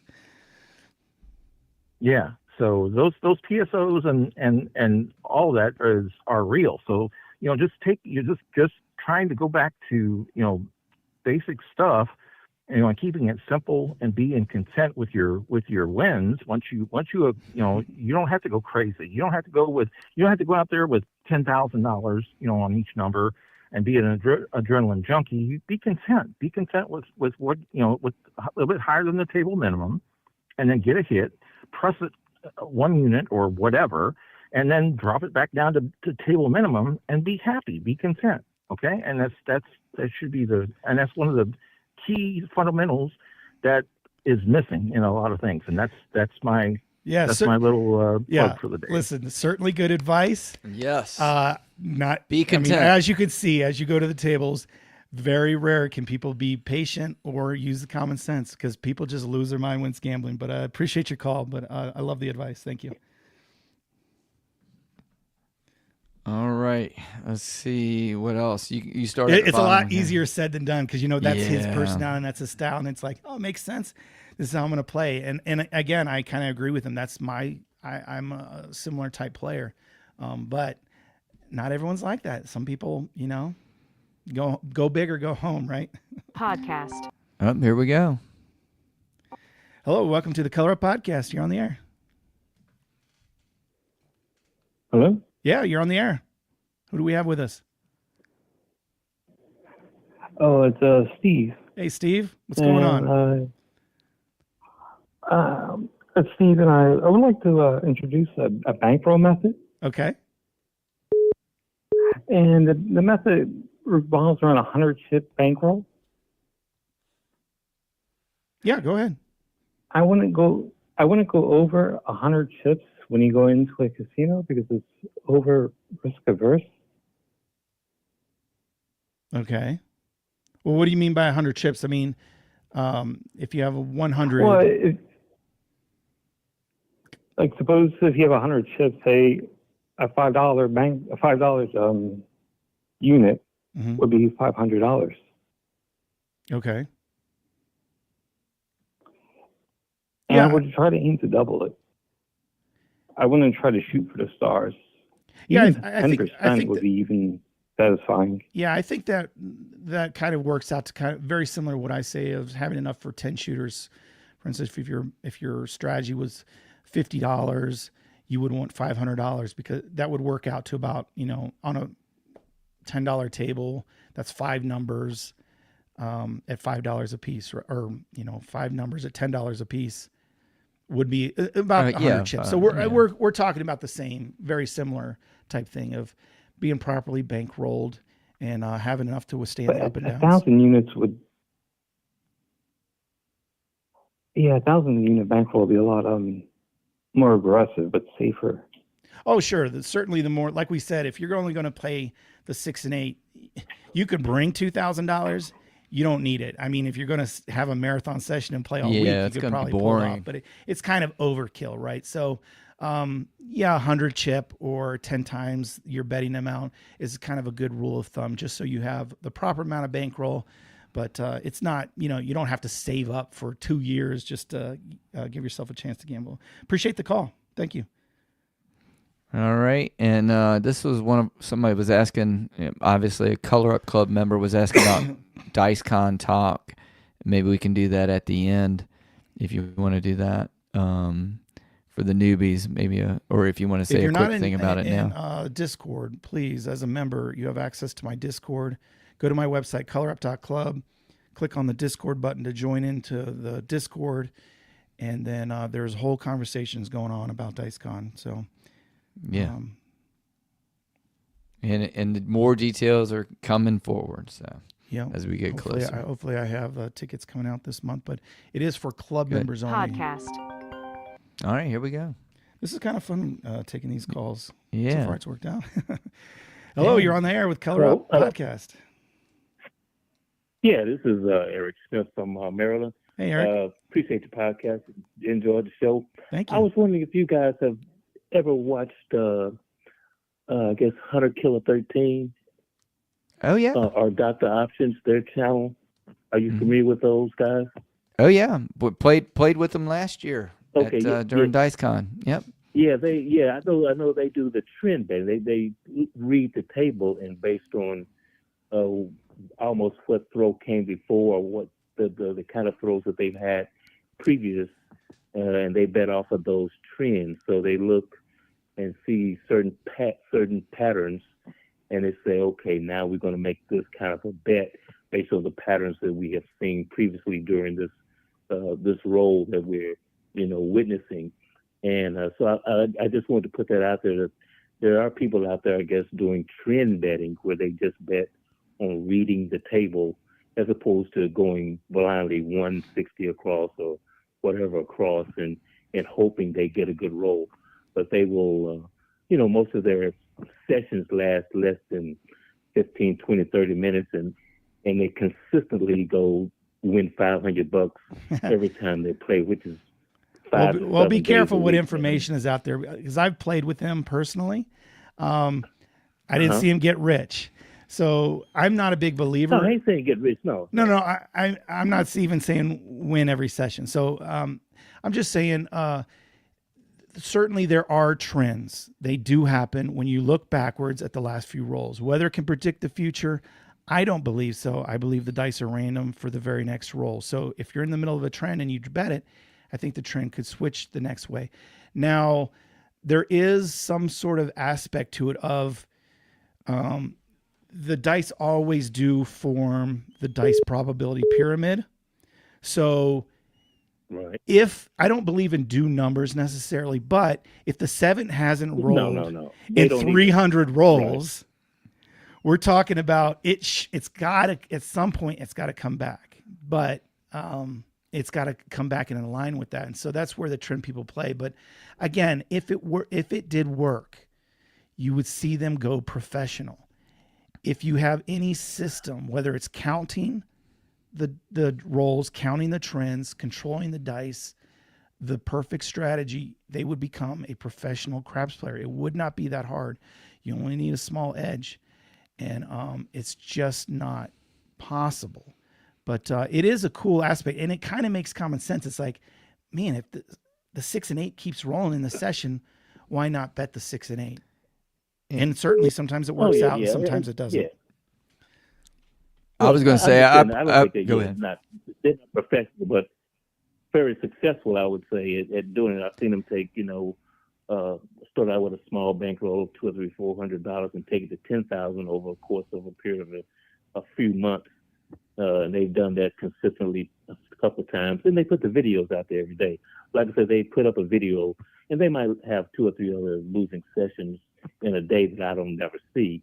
This could be true, but seem to be pretty straightforward and honest people, and I saw, and there's one other person channel that's out there, Dice Counter. I don't know if you're familiar with him, but he has gone to casinos and recorded thousands of rolls. He spent hours in a casino from all over the country, and he's proven also that there are patterns. He's had people analyze the data and to recognize patterns in the dice rolls that he's recorded, and he's bet those patterns, and he will swear up and down. I've talked to him personally, and it was a little spooky. No, but what I'm saying is, listen, would you take your retirement account? Would you take $1 million and let him invest or gamble following those trends for you? Oh no, no. No. Do you think he would do it? At the end of the day, it wasn't. No, let me think. You know why? Because it was not a holy grail.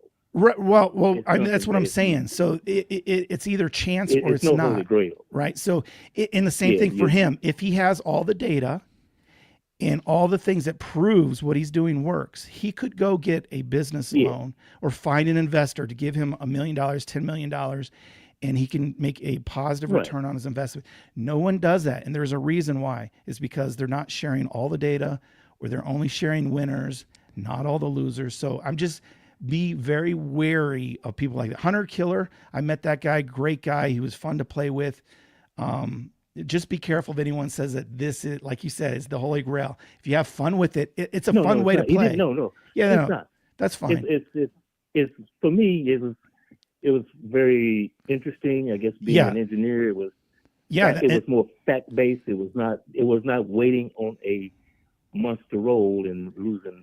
And it makes all my money on 8 rolls. It makes complete logical sense, because you're like, okay, here's some facts and past data.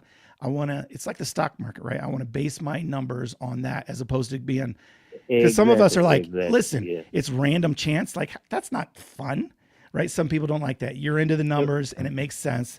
Follow the numbers and have fun with it.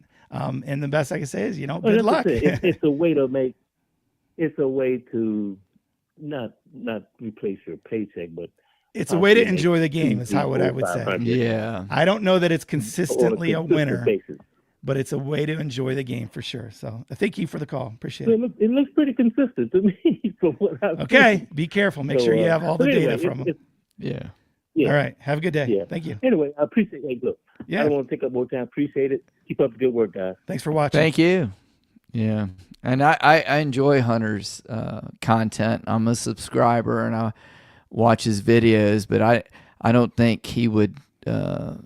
I mean, that's what he does. But when it works, it works. When it doesn't work, it probably doesn't work. But then again, nobody who's doing that kind of thing. Someone quoted Mike Tyson, right? Everyone has a game plan until they get punched in the mouth. Yeah, that's true. But I don't think anybody would say, "Hey, look, these are great strategies," and then put up videos of losing all the time or losing 3 out of 4 times. Like shooter craps. If it's too good to be true, grandma's old saying. It might be, but yeah, I do like playing with Hunter and his crew. It was a lot of fun. Yeah, nice guy. And again, we just have different ways to approach the game and have fun with it. But again, I'm always going to kick back, and people say it's unfair.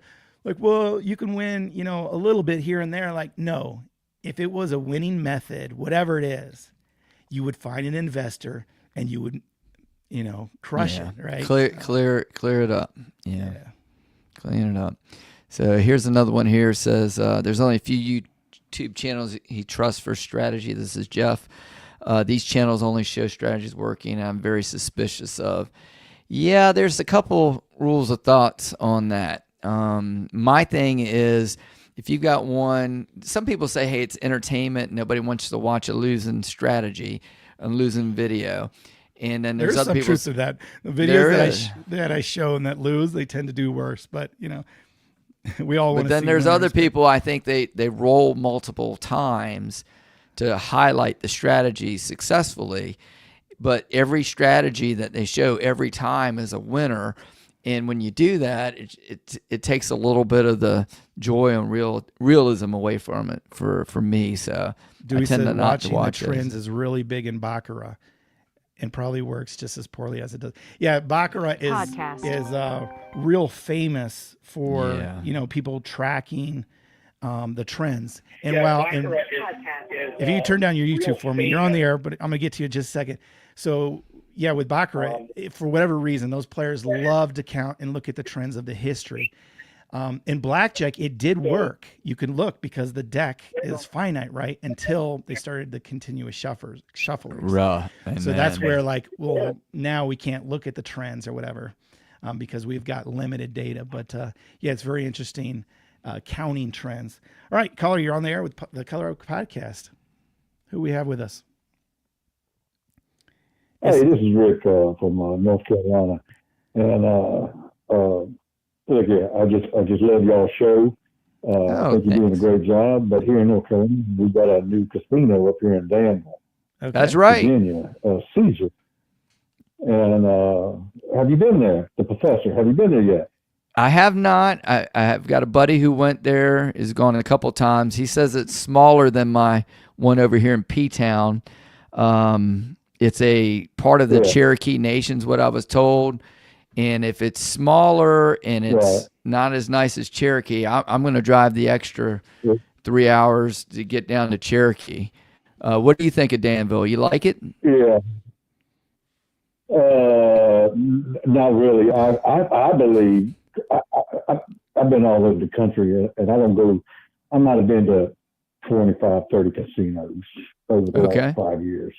And what they're doing here is, well, I hate to talk about them, but they're taking advantage of people who don't know.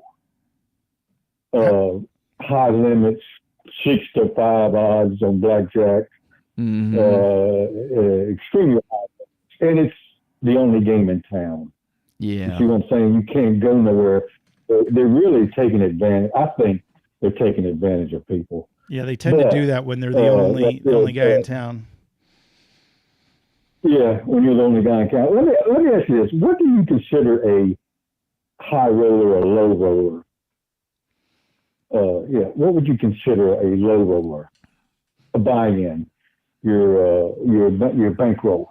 Well, it's changed very recently over the last couple of years. I mean, I used to be able to go with $100, $200 at the $5 tables, and now that those are difficult to find. You play just about any strategy, $30, $40, you need $300 or $400. So it's almost like a low roller is under 500 now, unless you can go to a bubble machine. High roller, I don't know, $10,000 buy-in type guys. I know a lot of regular guys buy in for 2, maybe 5,000. I don't know what a high roller is. It just kind of depends on you, but low roller, it's tough to be anything except for 500. It's almost up to $500 now. What's the biggest buy-in you've ever seen at a table you're at?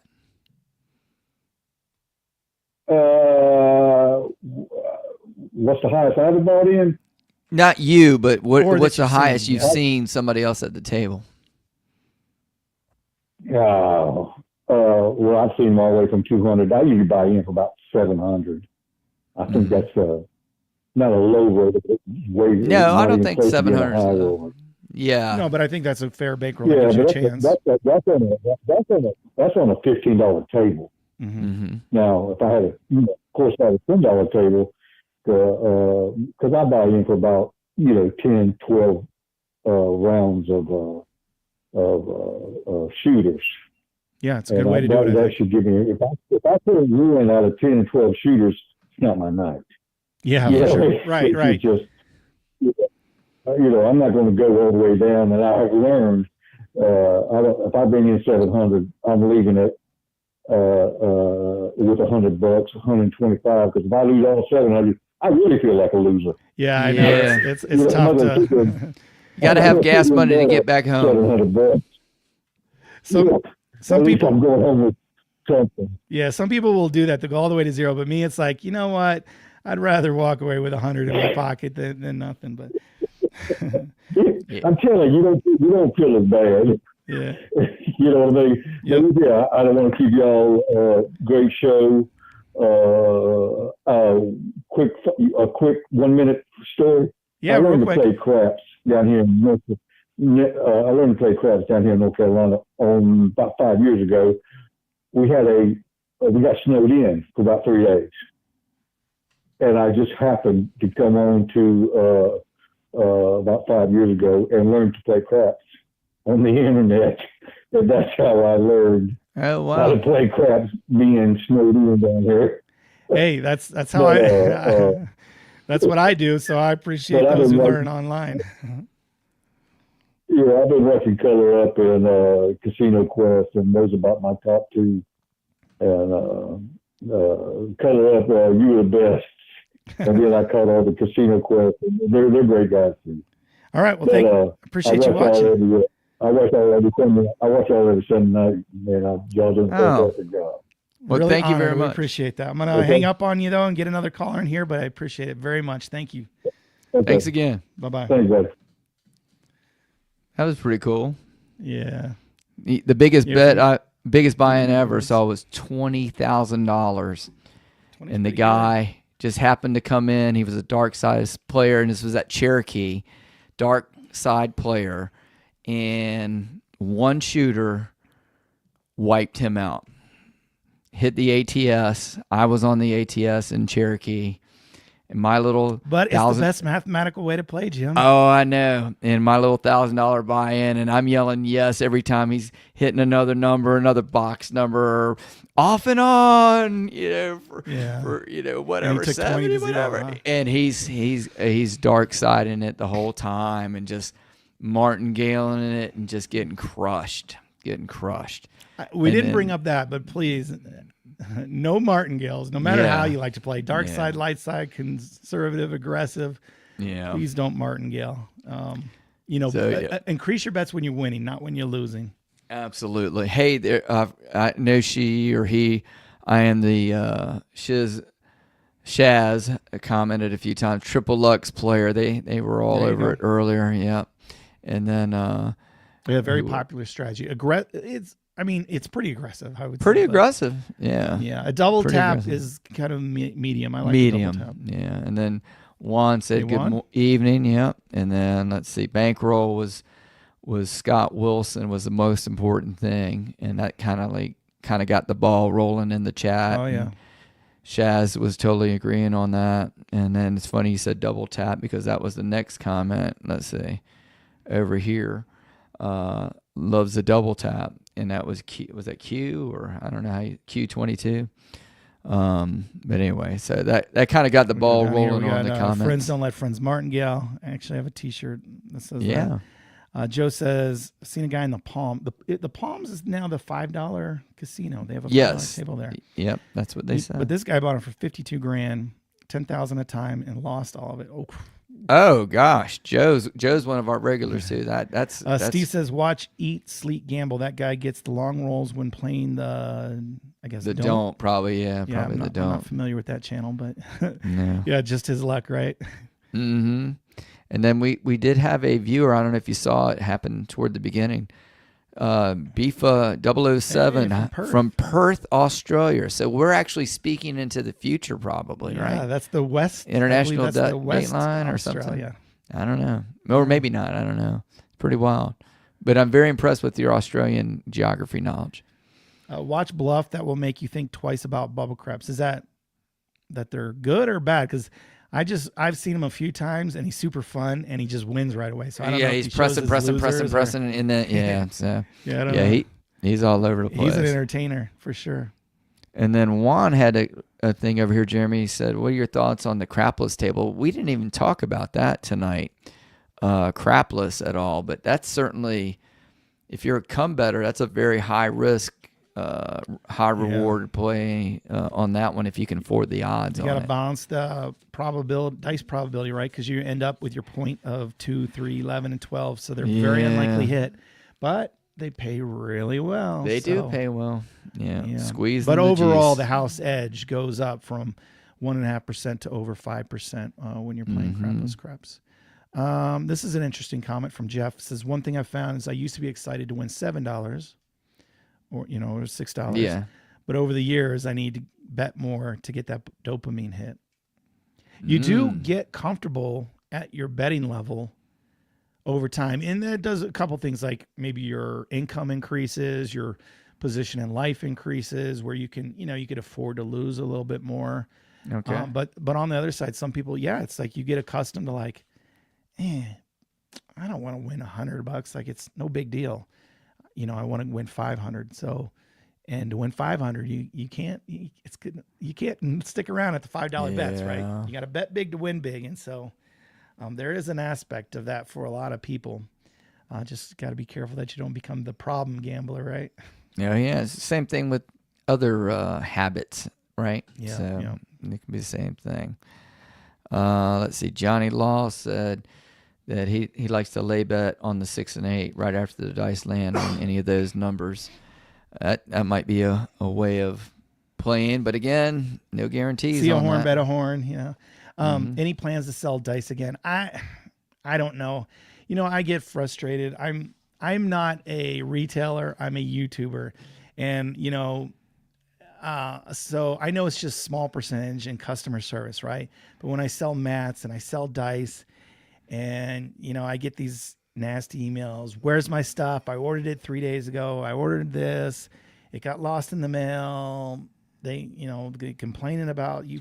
I'm like, why do I do this for a $2, $5 profit on an item? Like, I don't need the, I try to do it as a service, but sometimes I'm like, I don't know if I want to sell anything anymore. To me, it's not worth the hassle, because I'm not. Yeah. I don't make enough money off it. But Jeremy, we want to be a part of the community. Yeah, that's why and that's you got why all I these have people. not quit, and I continue to do it. You so force yourself to do it. Yeah. The answer is I don't know when I'm going to sell dice again, but I do get discouraged anytime I list something for sale. And it's only a few bad apples that are kind of ruining it. But it puts a bad taste in my mouth when I'm like, I'm not making a living off of selling this stuff. I don't want to sell this stuff. I just do it for the community. It's part of building the community and all.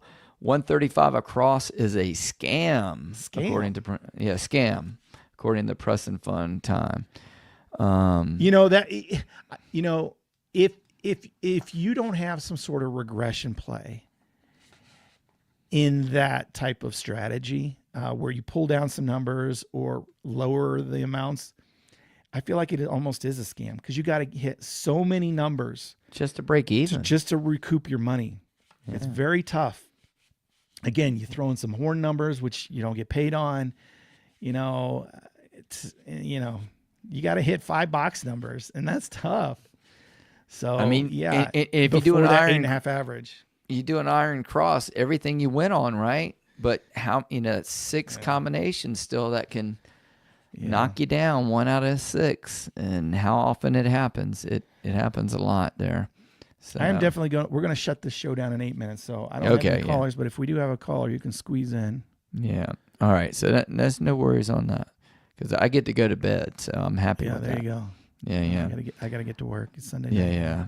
All right. Let's see anything else up here.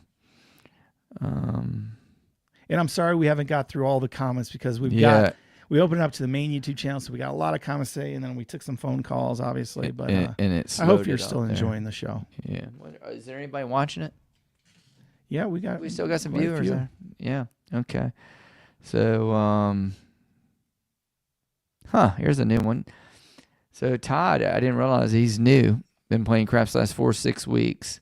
For a beginner, he's been having some luck and some fun. So that's what it's all about. Yeah. You need some luck to have some fun. Fun go along the way. Yeah, exactly. Yeah. And let's see. I'll keep going through some comments here. There was a lot of feedback about trends, but okay. I'm sure everybody's got a belly button and an opinion on them. So there's a lot of comments about people who win all the time in their YouTube videos. Certainly not me. I'm kind of known for being the strategy killer, right? But yeah, I show them one time, and a lot of times they lose. Yeah. Let's see. Oh, here's one. Thanks for reviewing target practice, Jeremy. That was my first idea on conservative short strats. There you go, Jeff. Yeah. He sent in a dice advice. Those are always fun. Uh-huh. Oh, here's Great Craps. Says, hello, watching and listening as I head out to drive spring breakers around on Uber Lyft to make a trip. Oh, I love it. There you Love go. it. He's Getting like that you, bankroll. collecting cans, cash for Yes, sir. cash for Yeah. crafts. He's out hustling, Yeah. getting that money. Yeah, I for turned trash next to trip. cash and cash, hopefully, to play cash some for craps. crafts. Yeah, Yeah. he's out there hustling on the Uber Yeah. to have some more bankroll. Love it, love it, love it. Yeah, let's see. Thoughts on California card craps? It's statistically the same as normal craps, but a lot of people think sevens come more often. That's just confirmation bias. It's, they throw, however, there's like 4 different methods, but it all comes out the same. There's 36 ways. 1 in 6 of them is going to be a 7. So a 7 rolls a lot. You know what it is to me? Just another thing wrong with California. Yeah. So, come on, guys. Come on. They had it going for a few, they found a loophole for a minute. I forget what they did, but it lasted for like a month. And then they I got, can't remember. Yeah. And they just left them up or something. They put the actual board. number of the cars in order or something. Oh, that's what it was. Yeah. Yeah. They never shuffled the cards. So Right. They were and always the same The one numbers. would match up with the one. And then they would just leave them. And they said, yeah, the dice still determine it, but they never shuffled or changed the cards. Yeah. So yeah, they did that and they got away with it for a month or two. And then I don't know, the powers that be in California said, nope. Can't do that.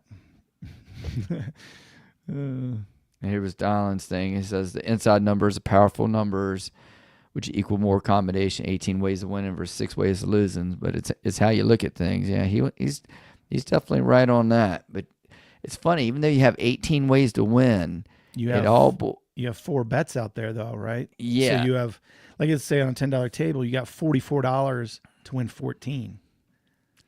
Right. But you always got that 7's always a 1 out of 6 chance on that. It's a hammer. It really is. Yeah. Let's see.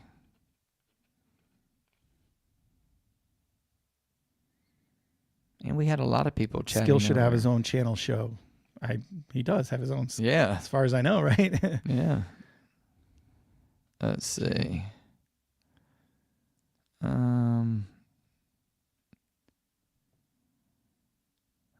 Good dealer makes it fun. Yes, I agree.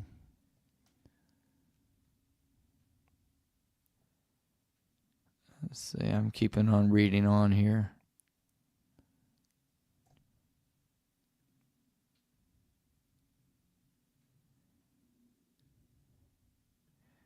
Yeah, there's a lot of chatter on some of the stuff. I'm heading toward the bottom now.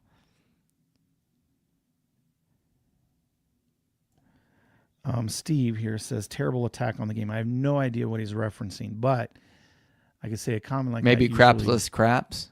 Was that a more recent one? No, I don't think so. I don't know if that was a style of play or whatever, but depending on what your personality is how you attack the game.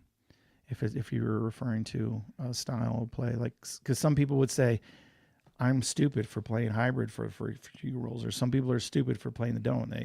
Or some people say you've got to be aggressive. You have to power press early on, right? Yeah. Meanwhile, here comes the short roll, or here comes the whatever average roll. We didn't really talk about laddering, quote unquote, which is kind of like martingale light. Yeah. It's a very. It's like a newer term that people are using a lot. It seems like they're laddering, but essentially you're betting bigger because you just lost. So it's a form of martingale, and I don't know if they're trying to avoid the disgrace that is the term martingale. But to me, I'm not a fan of it. Cut your losses. If you lose, try again, but don't. Because you just you're multiplying the compound effect. If you lose and then now you're multiplying your bet and then you lose again, ouch, right? Yeah. So. And here was another good plug. I know we're heading toward the end there, but Wizard of Odds is a great place if you want to geek out on some math. And we've made reference to him multiple shows through the years, or not through the years, through the episodes. And he is the authority when it comes to cranking out math as far as I'm concerned. RL mentioned what we basically said. They were getting away with it for a little while. I think they've all stopped now, but they were, essentially playing Vegas craps. And that was nice of Duracell. I missed this earlier when it popped up at 79 watching earlier, and we're up to 80 actually now. But I don't know what the high water mark was, but thanks Maybe a lot. this is a topic for next week, Jim. I don't know. It's probably not, because I don't What have is much that? to say about it. Benjamin asked, what does the future look like for Color Up? Oh, yeah. I got a lot of questions about that too, Benjamin. I don't know if I have any Ask answers, him. though, because I'm trying to figure it out as we go along here. But I do appreciate the question. I just don't know myself, so I know I'm not going anywhere. I have dreams for Jeremy, but I don't know if they're Jeremy's dreams. Yeah, it's tough to put dreams on someone else. I don't know. Yeah, it is. It works that way with kids, right? You put dreams for kids and it works out fine. No. Nah. No. Anyway, man, that was a fun episode. I love the aspect of the live call-in, and I'm glad the phone worked out okay this time. So we still got a bunch of viewers, and appreciate you guys all watching. Be sure, again, subscribe to my other channel, Color Up Podcast. I don't know that I'm going to go live on my main channel all the time, but maybe I will. I don't know. In that case, I don't need to subscribe. But if you want to be sure to see the podcast every week, Notifications. subscribe over there. Yeah. Or on your favorite podcast app. We're on Yeah. Apple Podcasts, Google Podcasts, all the Sports all the Grid, things. Color Up Yeah, Podcast. Color Up Sports Grid. Yep. Yeah, it's 7:00. It's late. It's on the East Coast, I guess. Yeah, So I think what we can time end it there, right? No, And you hear the 10 ticking? o'clock. I got to go to bed. Yeah, the ticking's telling you The it's time to Bluetooth go. is telling me it's time to go. Yeah. Yeah. All right, Jim. Well, Appreciate this was a lot of fun. Yeah, I think so. Appreciate helping me out with the episode. No, I think it went really well. And thanks again, everybody. And we will see you. See you next week. Au revoir. Bye.